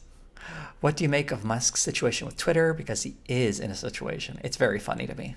Twitter might die because he's a bad guy at running Twitter. It would suck for Twitter to go away for some reasons. It's also kind of a bad platform in other ways. But just seeing this he's constantly, he signed up to be a goof, spent $44 billion to be the main character on Twitter. Truly a terrible investment. Talk about the Violet scare. I need more information. Rudy is Barry Zuckerkorn, kind of. I think Barry Zuckerkorn has a more interesting sex life than Rudy Giuliani, or I pray he does, because the idea of Rudy living that life is scary. Could any scandal sink Tucker's career, or is he beyond shame at this point? I don't know. That's a good question. He'd have to do something really bad, and it'd have to be clear and unequivocal. It'd have to be like the way Yi said he liked Hitler. Tucker Carlson would have to do something like that. Not specifically say he likes Hitler, because I think that could help Tucker Carlson with certain parts of his audience. But he'd have to be caught out doing some really crazy stuff. What else? Have I heard about Elon Musk banning journalists on Twitter? Yes. And he then unbanned them the next day because people voted for it.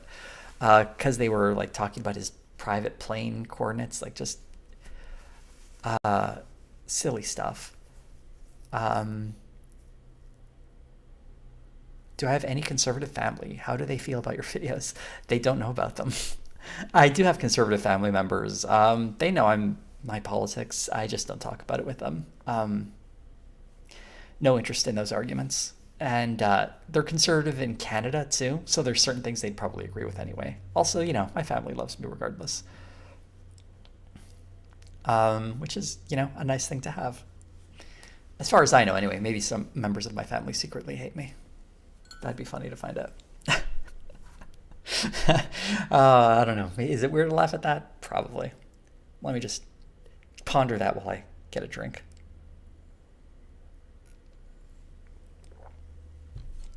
What is my favorite planet? That's an interesting question. Neptune? Yeah, probably Neptune. Seems cool. And that's not even a pun. I just like Neptune, I guess. Is that it? Did I catch up on the questions? Ooh, cool. Whew. Okay. A lot of compliments. I'm sort of like scanning over the compliments, but I am reading them. I do appreciate them. It is very kind of people to say. Fiery one, thank you for the super chat. What do I think about the Queen of Canada? I think she's a joke. Thought Slime has a great video about the Queen of Canada. It's a cringe corner thing. It's kind of scary in some places, but anyone who wants more information on that, she's a QAnon affiliated person, I believe, who has proclaimed herself to be the Queen of Canada, and she basically runs a cult. It's weird stuff. No, excuse me. And it's kind of weird that we have someone like that in Canada, but it's a big country, so why not? It's sadder that people follow her, really. What shows am I watching? What am I watching? Right now, absolutely nothing. I just finished up watching the 08 MS Team Gundam show. That was pretty good. I don't like UC Gundam, but that one was good, so I enjoyed it. I finished off Andor recently. That was good. Next, I'm going to watch the next show for my next sitcom retrospective in the next week or two. Not going to tell you what that show is, but it's not one from the poll I did, I'll tell you that much. There might be a collab too as well. It's very exciting. I'm looking forward to the show because it's going to be my most recent show I've ever covered. So look forward to that. Yeah, I should start watching something soon though. Was I a dinosaur kid or a cowboy kid or something along those lines? No, not really. I mean, I read a lot of comics, I guess. A superhero kid. But I don't know. I feel like that's like saying I was a kid who liked to play sports. Lots of kids do, right? So it wasn't like a theme of my personality. Which president would you want to fist fight? Donald Trump, probably. I feel like, because even though he's not so small that I'd feel bad, but he's like, I don't know. They're all old too, so it wouldn't be much of a fight, would it? I don't know. I'd feel bad beating up someone who's like significantly older. I was just thinking, because he's kind of tall compared to the other one, so it wouldn't feel as bad. But yeah. I really enjoyed your Why Secret Empire Was Great video. I don't know anything about comics, but I learned a ton, and I loved your analysis. Are you going to do something like this anytime soon? I had an idea for a comic video that I ended up not doing because it was too much like the Secret Empire video, to be honest. But I like the idea of doing another comic video. I just need to find an angle that's different and fresh and different. That isn't repetitive. I don't know. I just haven't read the Red story yet for that. But maybe something in the future. I have ideas. Hopefully I can put together soon.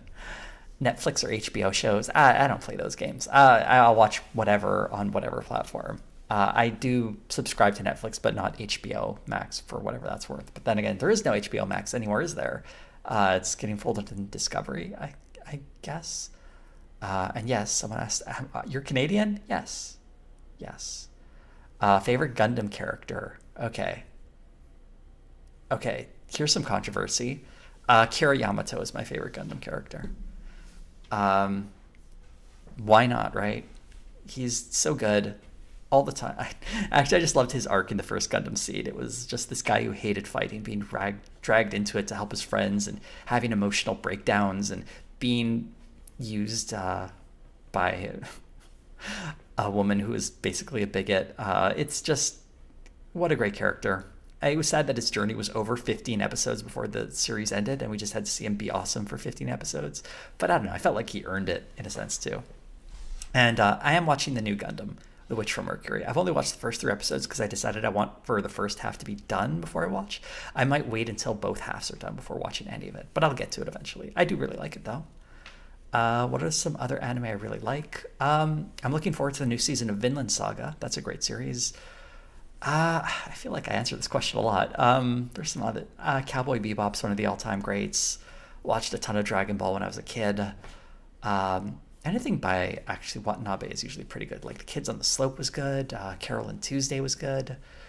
Other anime, I don't know. There's lots. They're just not coming to mind. Obviously, like Gundam Seed because I made a video on it. But yeah, I've watched a lot of anime that I liked. What can I say? They're just not popping to my head readily right now.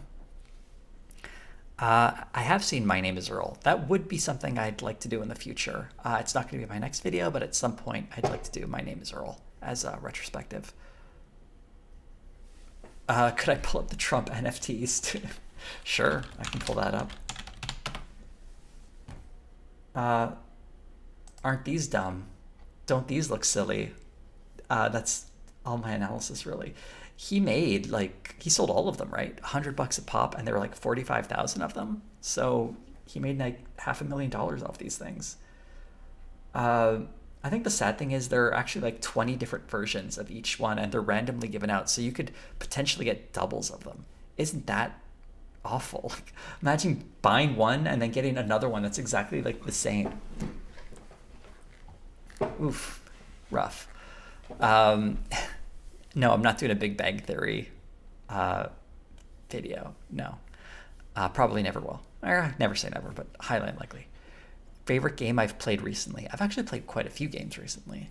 I'm playing Danganronpa 2 right now, and I'm enjoying it. It's pretty good. I like the first one maybe a little bit more, but I haven't finished the second one yet, so maybe I shouldn't have said that. Don't spoil it. No one spoil it.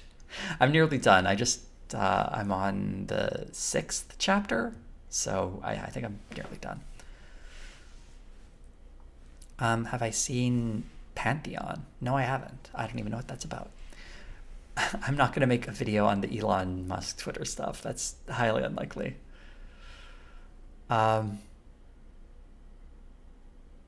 Does any true crime interest you? Not entirely. I'm interested in true crime as it relates to journalism, for instance. Like, I thought the Serial podcast was super interesting as a work of journalism. I don't really enjoy true crime more of as a spectacle as it's often consumed.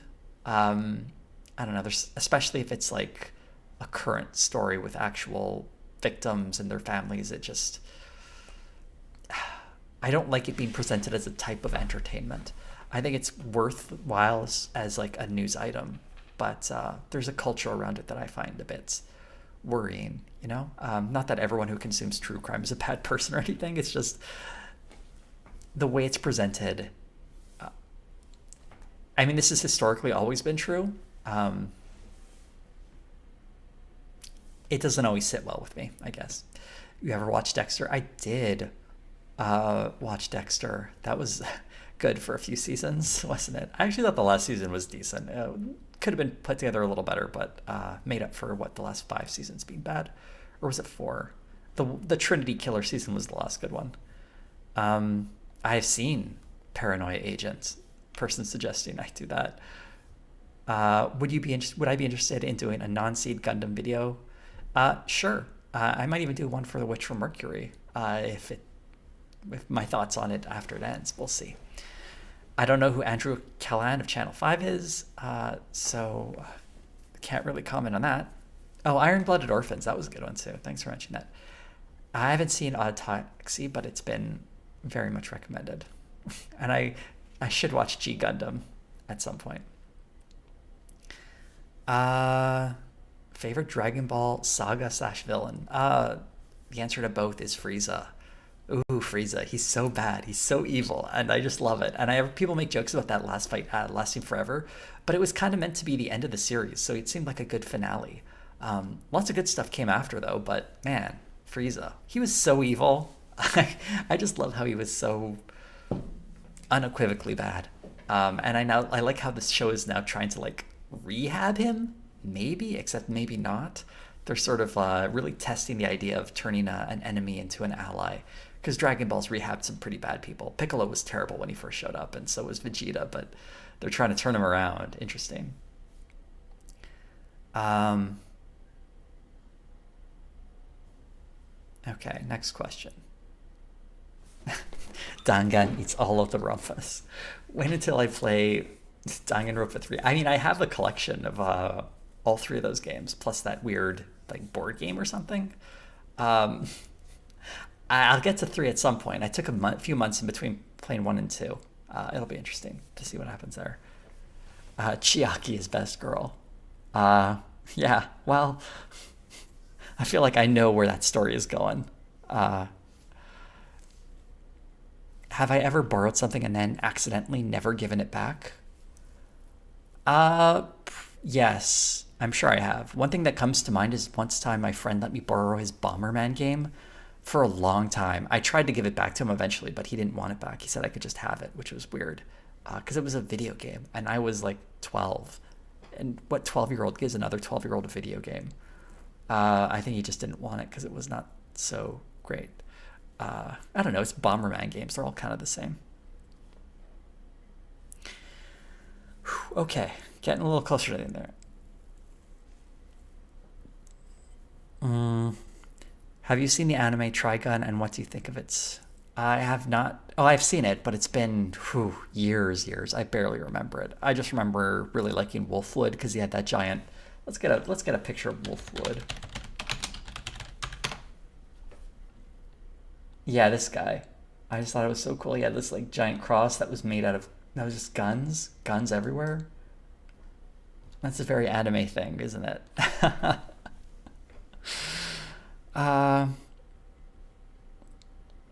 Okay. Read anything lately? Yeah. Oh, maybe we should do the tease now. So I have been reading a lot of things lately. I have got and I guess I can share some of these details because we're doing teasers now. I do have a podcast that I'm working on with 2 other YouTubers coming out sometime next year. We're thinking maybe January, but I don't know. Could be pushed back to February. We'll see. But it's going to be very unlike anything I've done before. I'm very excited for people to see it. I hope people give it a shot. I'm sure people will look at it and be like, "Oh, I'm not interested in this," but it's good. The other 2 YouTubers I'm doing it with are Zoe B and Lola Sebastian. If you're not familiar with their stuff, let's pull them up.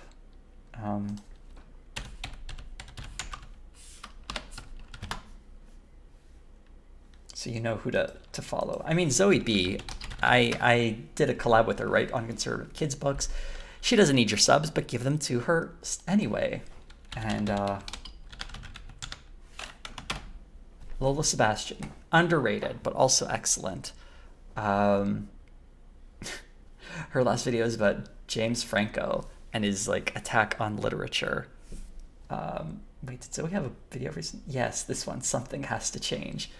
We can see her tease it. This will get really meta. I'm ready for things to be different. This is not as dramatic as she's making it sound. I think she just had some fun. I've watched this video already. I have the main channel with the videos. I think like a similar kind of thing. She has a metal. Let's get to the part where she talks about dark, and that is I got Sebastian, other YouTubers who you may love him. I'm also going to be starting a podcast with 2 other YouTubers who you may have heard of that go by the names Jose and Lola Sebastian. And the 3 of us are starting a podcast that is still too early to say much about, but more info will be coming soon. We've recorded a couple episodes and it is genuinely just so wonderful. These are absolutely great creators. If you do not follow them already, go subscribe to them. Their channels are linked down below as well. Wonderful, wonderful people. Just awesome. I am not gonna just... So there we go. It's coming soon, you know? I didn't realize she uploaded this 2 hours ago, but there you go. Yeah, and hopefully you'll check out this Jose guy. He's okay. He's very okay. I think we're recording the next episode in a day or 2, but we've got a couple already done. It's been so much fun to make these, and it'll just be like some more content. If you're like, Jose, why don't you make more content? Here's some more content for you. And as for why, as someone asked about that James Franco video, I'm pretty sure it's very far along. I'll say that much. Hopefully the world will be able to see it soon. I really want to see it too. I really like that first part. And she does great work. And James Franco is awful in so many ways. Let me answer a few more of these questions. Zoe's just going to stare at us as we talk, I guess. Someone asked if I've read anything lately. You know what? I actually am reading Inuyasha, believe it or not. I just started to read the manga. It's like 50-something volumes long, and I'm almost halfway through. It's been pretty good. I've been getting them from the library. It's a good blend of shoujo and shonen manga into this really fun hybrid. Right. What's my favorite video game? I don't know. I'm just going to say Super Mario Galaxy 2 and move on. I've never played Red Dead Redemption 2. And there we go. Can I say something about what the podcast actually is, or is that still secret? I mean, it's going to be book themed. I can tell you that much. We will be discussing books. And there you go. I think that's a sufficient tease. Just give it a shot, you know, give the first episode a shot. Maybe you'll like it, maybe you won't. I feel like it's going to speak to an entirely new audience for all 3 of us. But hopefully some of our existing audience will enjoy it as well. Because I think we're doing good work and we're having a lot of fun chatting. Can I, have I played Outer Wilds? I have played it. I think it's really good. It's a very strange game. I wish it had been, usually I think the opposite, but I wish it had done a slightly better job of explaining how to get through all of it. Because I did get pretty far without having to consult any walkthroughs or whatever, but eventually I hit a point where I'm just like, I don't know what to do next. And I hate when that happens in a game, because I do sometimes just wander around for a while and then eventually I have to just consult some walkthrough or something or whatever just to figure out what I'm missing. And I don't know. And when I find out what I had to do, it was just kind of like, oh, I don't know if I ever would have figured that one out. Which just, I don't know. I like games that are a little less obtuse. But it was a lot of fun even before I got to that point. So it's not a bad thing. Just, you know. Good and bad.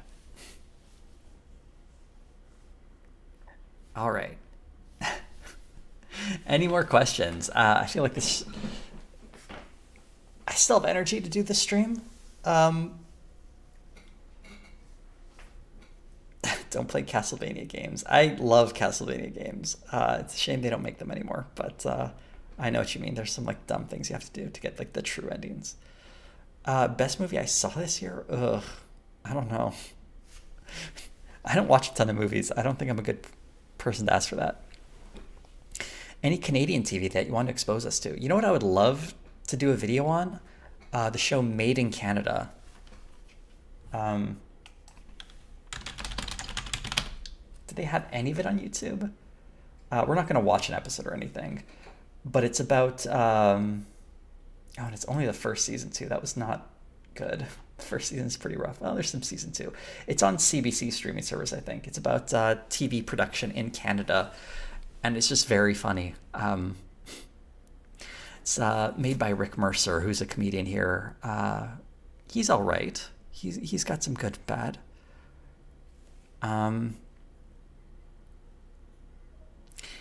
And what's really silly about it is it parodies a lot of popular shows of the day and how the people who make them are just such bizarre, strange people. Like the head of the network is just this rich guy who's basically given the company by his family and he's a complete fool. Like, I love this one part in an episode where they get a brand new plasma TV. And this is when plasma TVs first came out and he was afraid of it. He didn't want to be close to it and he wouldn't be in the same room because he just didn't want to be near the plasma TV. Like when anyone would get close, he was like, no, don't get close.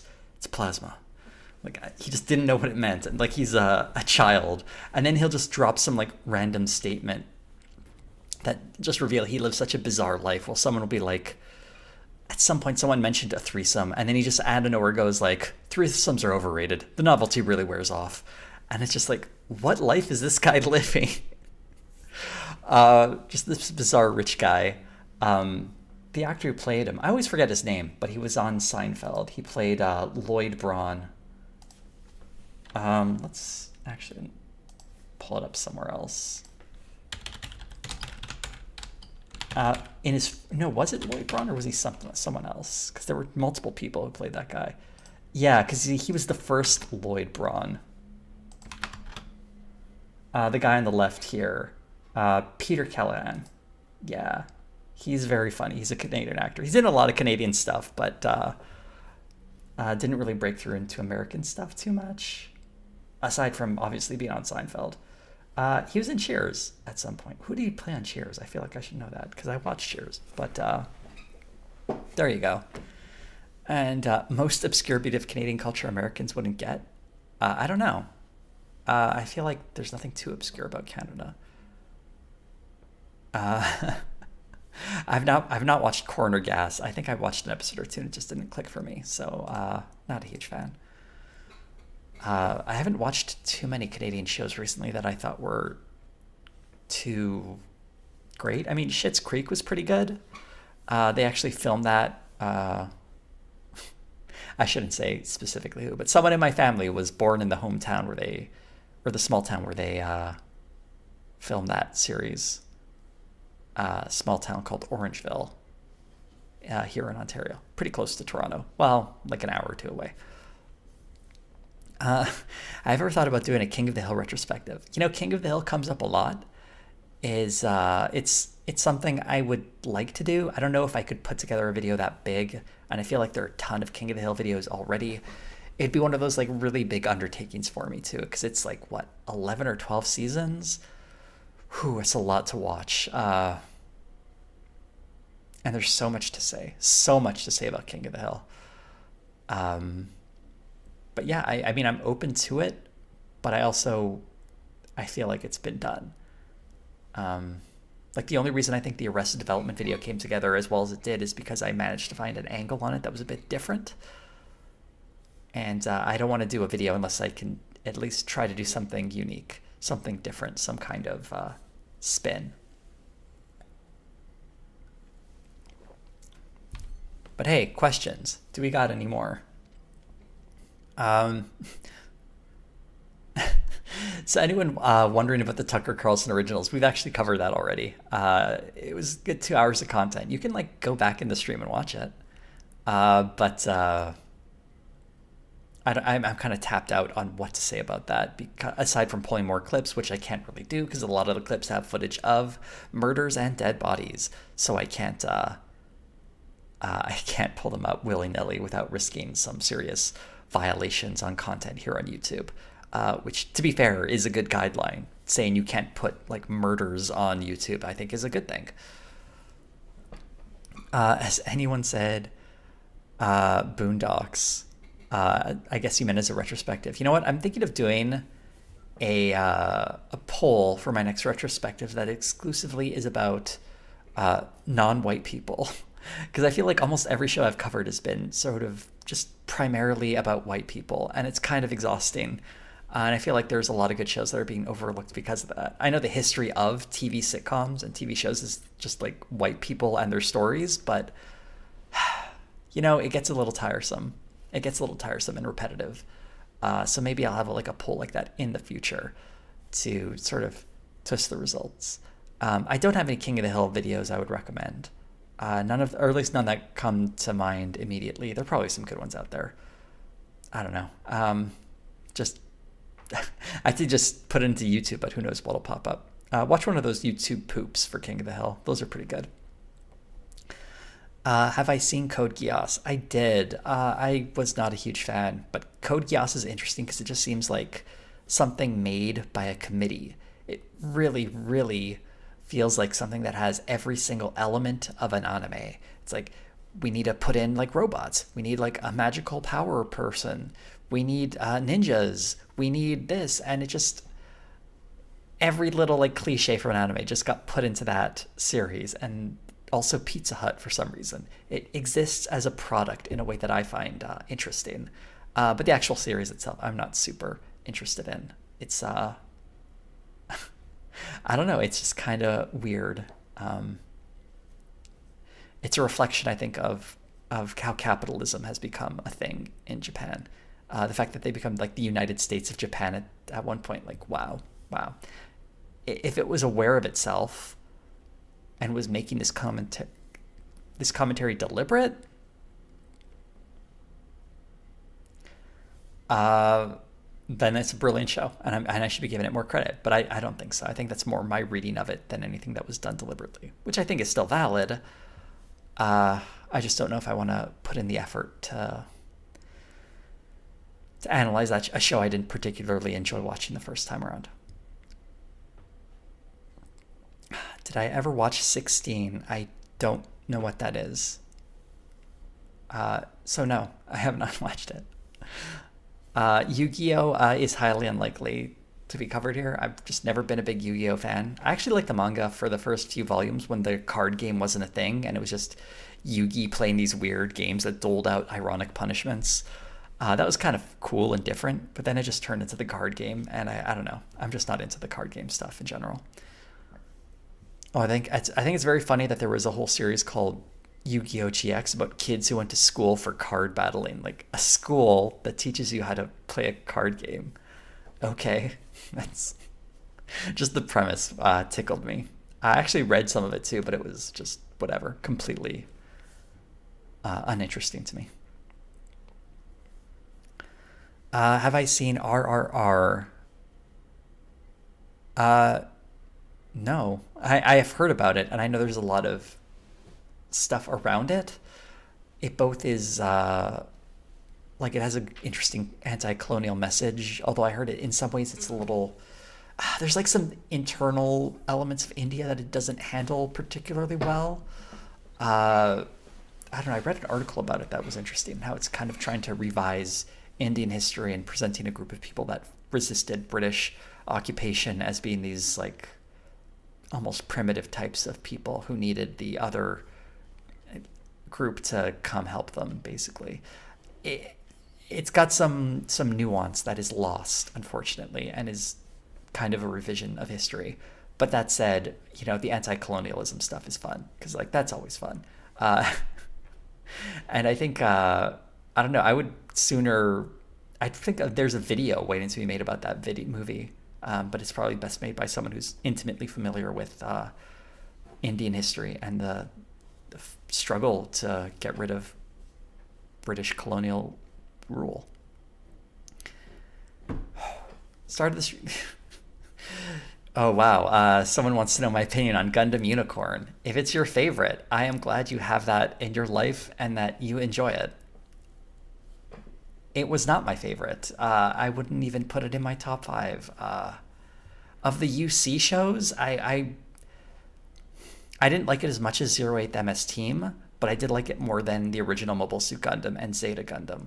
That being said, I did not like either of those shows at all, and Unicorn... it just didn't resonate too well with me. I'm sorry, it's just not for me. I prefer the AU Gundam stuff in general.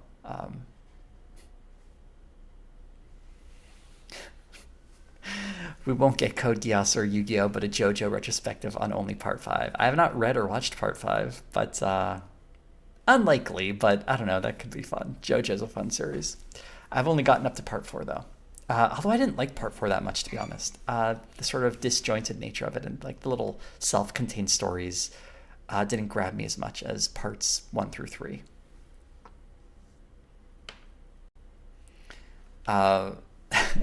King Crimson. I'm looking forward to it now. I don't know who King Crimson is, but I hope his power is just bonkers, like all the other JoJo characters have bonkers powers.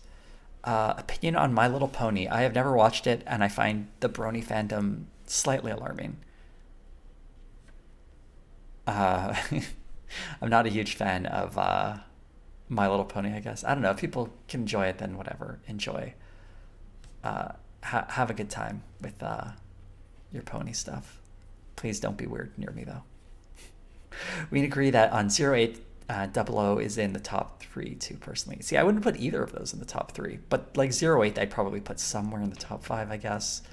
Like my top 3 would include Gundam Seed, Iron-Blooded Orphans, probably Gundam Wing. Gundam Wing is mostly sentimental, but even so, I think it's a pretty good show. I haven't watched it in a while, but maybe it holds up. Maybe.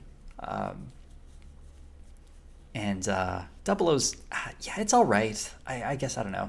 I enjoyed it for what it was, but it was all right. I like that it was set in our own calendar year. That was kind of different and interesting, and it felt, I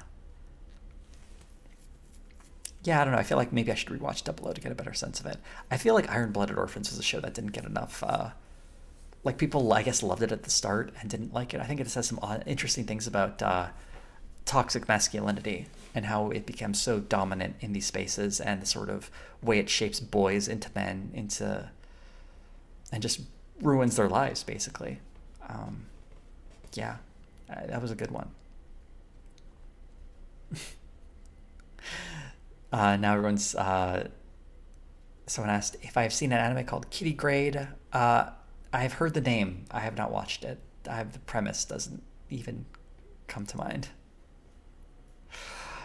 Wing is cheesy, but has that awesome 90s vibe. Yeah, that's true. It's very 90s. It is pretty cheesy at times. There's certain things where you're just like, I can't believe this is happening. But I don't know. I mean, it was my first Gundam. It's a special series to me in that way. And I haven't seen it in a while. I wonder how it aged, to be honest. But have you ever seen Nathan For You or The Rehearsal? No, but I actually am very familiar with Nathan Fielder because he used to do a lot of stuff here in Canada.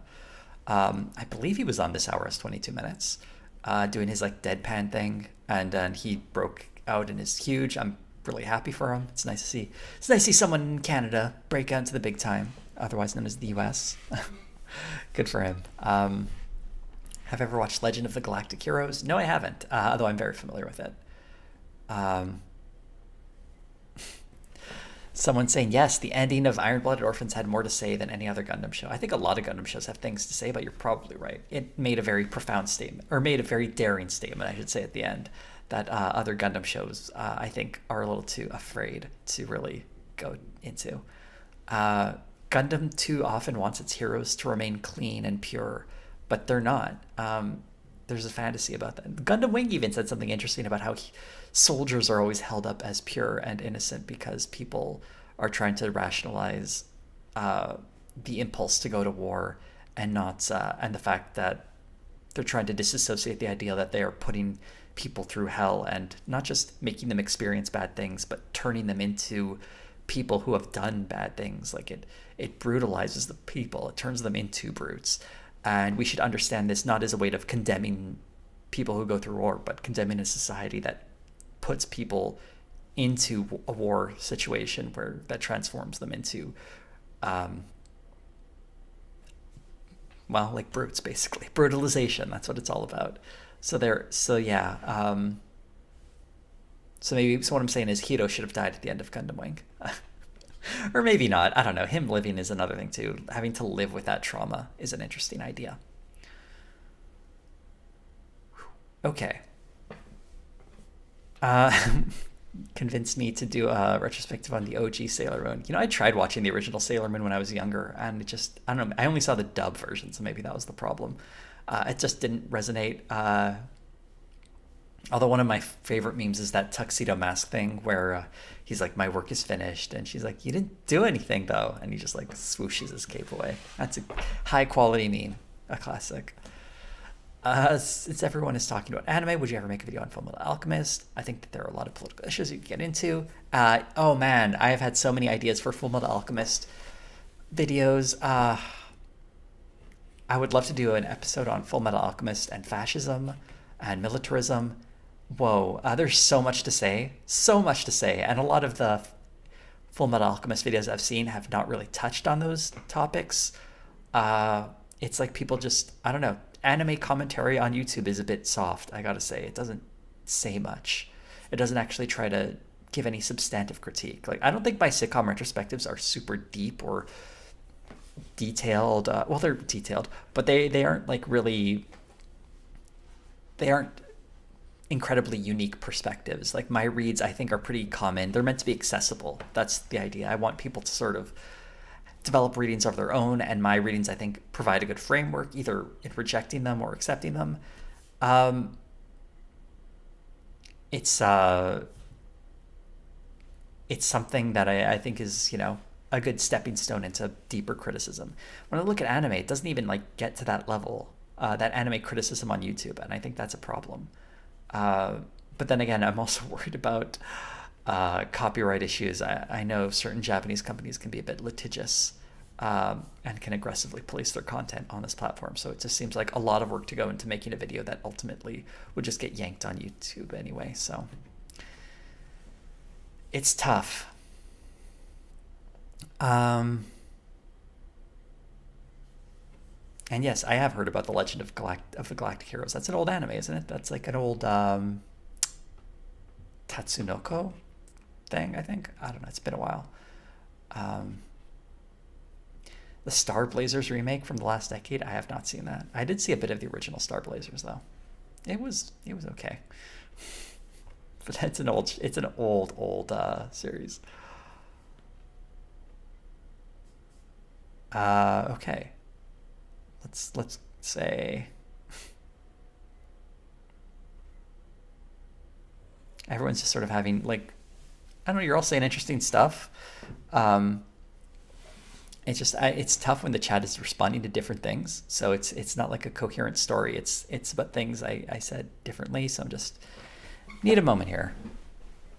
If the dubs come up, oh yeah, isn't like one of the voice actors from Fullmetal Alchemist like a terrible guy? The English dub voice actor, Vic something, whatever, right? Like, I don't know. There's like a bad story of him being a bad guy. Someone asked, am I opposed to sponsorships on your videos? I'm so bad at doing sponsorship stuff. I get emailed all the time.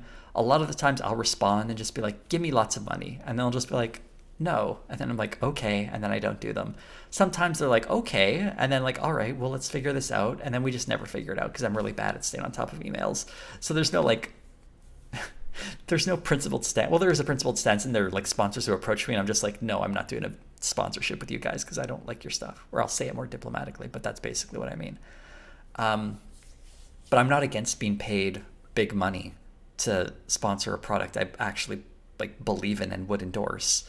Because have to live and support. And I wish I could put more money into this channel to hire things like an editor so I could get videos out more often, or get a better microphone to increase the quality of my audio, or like get a sound booth. So again, increase the quality of my audio. I would love to have more money to invest into creating better content, but you know, it is a challenge to do that without sponsorships. And I don't know, maybe I need like a business manager or something. But yeah, I have no problem with sponsorships. I'm just not good at putting them together. But yeah, if you have lots of money and we're thinking of running ads on YouTube and want me to do that, get in touch, I guess. Again, though, I have standards on what I will or will not endorse. I'm not someone who's just looking to sell out. But if you really want to support this channel, I have a Patreon, and that's the most useful way to do it. You just put some money in my pocket, and since I've got a video that's going to be up for patrons in a few days, you know, subtle hint that maybe now is the time to become a patron. And now everyone's talking about Vic Mignogna. I don't know how to say his name, but him being a bad dude. That he's like groomed people or groped people. Yeah, that's the thing. He's like some kind of sex pest. Really bad stuff. And that's the thing that comes up in pretty much anyone who has an audience. There is always that element, that danger of preying upon people who are in your audience. That's actually something I've thought about a lot. Not that I've done it. As far as I know, I've never done it. You might be asking, like, how would you know that? I don't know. Maybe someone lied about not knowing my content when they went on a date with me or something. That's what I'm thinking of. But I deliberately try not to ever be weird with people in my audience. I try to avoid any sort of like someone's comment just saying, I've thought about this a lot. That is very what a damning quote. I get that's a joke, but so the reason this comes up a lot is this is like something that's discussed between other creators, and I won't name names here, but it's the kind of thing that it's like an open secret that some people are very bad to their audience, or will sometimes look at their audience as a potential dating pool. And sometimes it's done purposely, and those people I think are predators and awful and should face consequences for it. Sometimes it's done inadvertently. Sometimes people will express a degree of affection and attachment, or this idea that they want to date you, or they think they know you, and that's not always intentional. Like, I'm not trying to create content that fosters that kind of response. So part of the reason you can't see my face, for instance, or that I don't inject too much of my personality into my content is because I like to keep a barrier between me and my audience. I don't think, like, when it comes to dating someone who might be in your audience, I think that's a bad idea just in general, because it creates like a power indifference. But I can't pretend like I haven't heard stories where it's worked out for some people. It's in the vast minority of cases, but there are people who met that way and it worked. So I don't want to like judge those people, for instance. But it's more often not going to work, and it's more often going to create a relationship that has a bad power dynamic, and people end up getting exploited. And people who do that on the creator side of things without realizing the fact that there is that power imbalance, it can become something of a habit, and something that starts off as a small indiscretion that maybe you shouldn't have done that, but it's not the end of the world, can become a pattern of behavior and lead to some really disastrous results. Because this sort of parasocial thing, it cuts both ways. And I think it can be bad for the audience, and it's also bad for the creators. And I think a lot of creators sometimes will do that to the detriment of their content, their audience, themselves. It's just a really tricky, difficult situation. And that's why I think a lot about it because if I feel like I'm hurting people in my audience, then I'm not doing this for the reasons I wanted to start doing this. And yeah, I think more people should think about it, because sometimes you can cross that line and realize you haven't even crossed it. Someone says, so you're afraid your charm and charisma overwhelm us and make us lose our minds over here? Well, let me just say, if I, like, my camera isn't even hooked up right now, but if I turned it on, you would see my face, and a lot of just like hushed gasps, be like, what a handsome boy you are. We must become very weird and possessive of you. That's exactly what would happen. To be perfectly honest, even like my voice gets comments from people that make me feel like a line is being crossed. Like, people will, I've gotten messages of people saying I should do like erotic ASMR, and that's not cool. That's crossing a line. But people just like the sound of my voice, I guess. They find it soothing and nice, and I think I have a nice voice. But don't send messages like that, people, to me or anyone else. I think it weirds people out. It's yeah. Someone's saying, oh wait, let me answer this quickly. What did I study in college / university? I had a double major in English and psychology. Quick, easy one to answer. Date people you know IRL. It's true.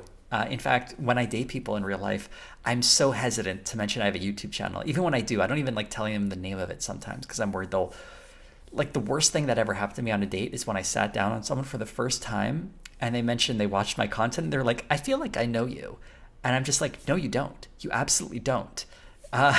Just because you watch your content does not mean you understand who I am as a person. And if I'm going to date someone, I want them to date me, not the version of me they have in their heads because they watched my videos, you know? That's like the biggest obstacle, I think, when it comes to dating. Oh, well, in addition to the power imbalance, dating someone who like watches your content. And people should be aware of that and should be think more of their goals when it comes to dating, I guess. But yeah, it's focus on real life and not trying to pick someone out of an anonymous crowd. How many subscribers for the face reveal? A lot. I've been wondering when I should reveal my face at some point. It's at some point I probably will. Either the channel desperately needs to be needs some controversy to spice it up, so I'll do a face reveal video, or maybe I'll just do it because I have to do something public facing. There are definitely people who have seen my face who are in my audience, because we used to do meetups here in Toronto, and I mean, obviously I didn't wear a mask the whole time, or at all. This was pre-COVID. Yeah, we talk and hang out. It was nice because I'd have to go up to people and introduce myself, and I'd just be like, hey, and they'd just be like, oh, hey, what's up? Like, I was just another person there, and it's like, I'm Jose, and then they're like, oh, it's you, and they got very excited. Some people were very excited. Some people were like, oh, okay. Like, they had no idea who I was. That was my favorite thing. It happened once or twice. But most people were very excited. And some people deliberately were, like, seeking me out, which was kind of funny. I think people were a little too excited to see me in some cases. But it's nice. I take it as a compliment. Okay. Someone saying you can see my face in chat. Check this out, what I can do in chat. Boom. Check out that little emoji. Isn't that cool? All right. So I'm just reading a few more. Yeah, face reveal in chat for you.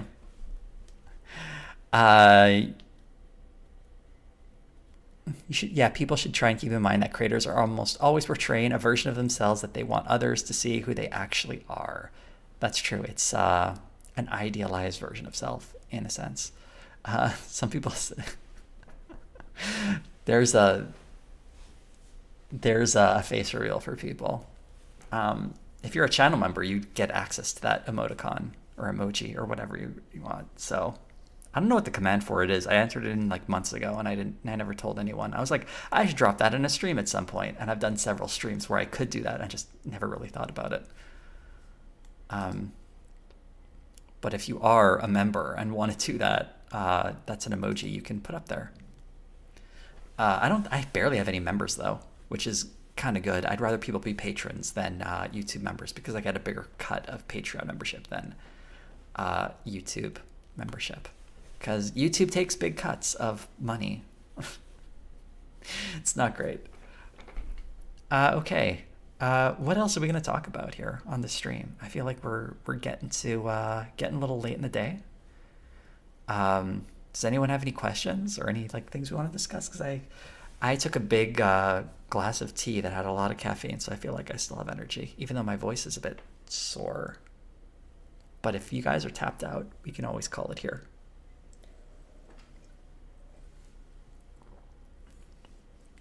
You should get a cameo of some B-list actor do a fake out face reveal. You know what? Actually, I'll reveal a joke I have. Hopefully I'll remember to do this as like a face reveal fake out. When I announced that Arrested Development video, I'm also thinking of doing a post where I'm like, and just for the heck, here's a face reveal. I would have like a spoiler tag on Twitter, so when it says like show image, instead it would be an image of Gene Parmesan, and I'd just be like, I'm actually Gene Parmesan. How's it going? Gene Parmesan's probably my favorite running joke in Arrested Development, and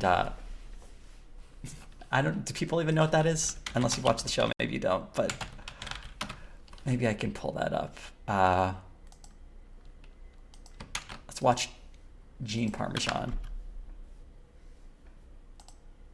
So I got a call today from Gene Parmesan, our private eye. He said he found something big. We have a private eye, huh? Oh, I hired him 100 years ago to find out if your father was cheating on me. He never did find anything. Well, he can't be very good then. So Gene Parmesan is a master of disguise. He's played by Martin Mull. That's why he's so good. What did he find? He said he wanted to tell us in person. Don't get up. I just find the supplies because I'm a private detective. Gene Parmesan, how are you doing? Gene! Oh, Gene, isn't he the best? Gene was far from the best. Very impressive. Thank you. I just love the fake nose he pulls off. Mom's PI found the stair car down there. Gene Parmesan? Right here. I counted. Come on. It's classic Gene Parmesan. I know part of it is just made by Jessica Walter's amazing reactions. How she gets so excited. Gene's the best. I love Gene Parmesan. Gene Parmesan, Lucille Bluth. My son is trying to get me out of my house. I think he may be up to something. I'm not sure why he has the guitar Hold in the on, background. that's probably him. Gene? It's just some idiot with balloons. Oh, is it? I want you to keep an eye on my son, Job. Gene Parmesan. There's one more, right? And Tobias gets medical attention. Thank God, a new doctor. Finally can get a straight answer in this place. I've got some bad news. I'm Gene Parmesan. How you doing? He got me again! But I did overhear that he's bleeding internally. Yeah, Gene Parmesan. He's great. I'm sure the stream will not get claimed, but that's fine. So yeah, that's my idea for a face reveal. To just drop a Gene Parmesan reveal instead of and flag it as my face. Oh, the question. I don't know who to ask this. Is Pepe the Frog's use on Twitch inherently racist alt-right? I think it depends on the person at this point. Some people have said Pepe has been reclaimed, but I don't know. The alt-right still uses it as well, so I think it depends on the person who uses it and how it's deployed. It's probably best thought of as a neutral term as opposed to something with a specific affiliation. It's absolutely used on all kinds of sides. I don't know. It's just like a generic meme now, I guess. I guess that's better than it just being exclusively used by the alt-right. So, hooray. So yeah. So people think someone said the intention becomes obvious from the context. Yeah, that's probably true. Just look at the context rather than just looking at. Oh, good. Heads up, we've detected copyrighted audio and video in your stream. Your stream may be temporarily blocked. Uh-oh. There we go. So The Gene Parmesan clip, I think, was worth it though, right? So if this cuts out, we'll know why. But who knows? The annoying thing is that it's like, it's on YouTube, it's on their channel, but Gene, he got me again. Gene. Maybe it's time to wrap it up. Maybe Gene Parmesan shut this stream down. But you know, it was an experience. We had a good time, and thanks to everyone turning out. We covered those Tucker Carlson episodes pretty well. I'm not sure what else to say here at the end of the stream. But it was lovely. I hope you have a great rest of your day. I probably will not see any of you on a stream until the new year. I have no plans for doing one in the next 2 weeks. But do keep an eye out for that that Arrested Development video coming to pay for patrons in a few days, and everyone else a week after that. Next political video is going to be after that, and oh my goodness, is that going to be a thing? I have ideas, people, I have ideas. But it'll be a fun one. So yeah, thanks again for everyone coming out. Have a great night, good evening, good holidays, good new year, and I will see you all the next time I see you all. Goodbye.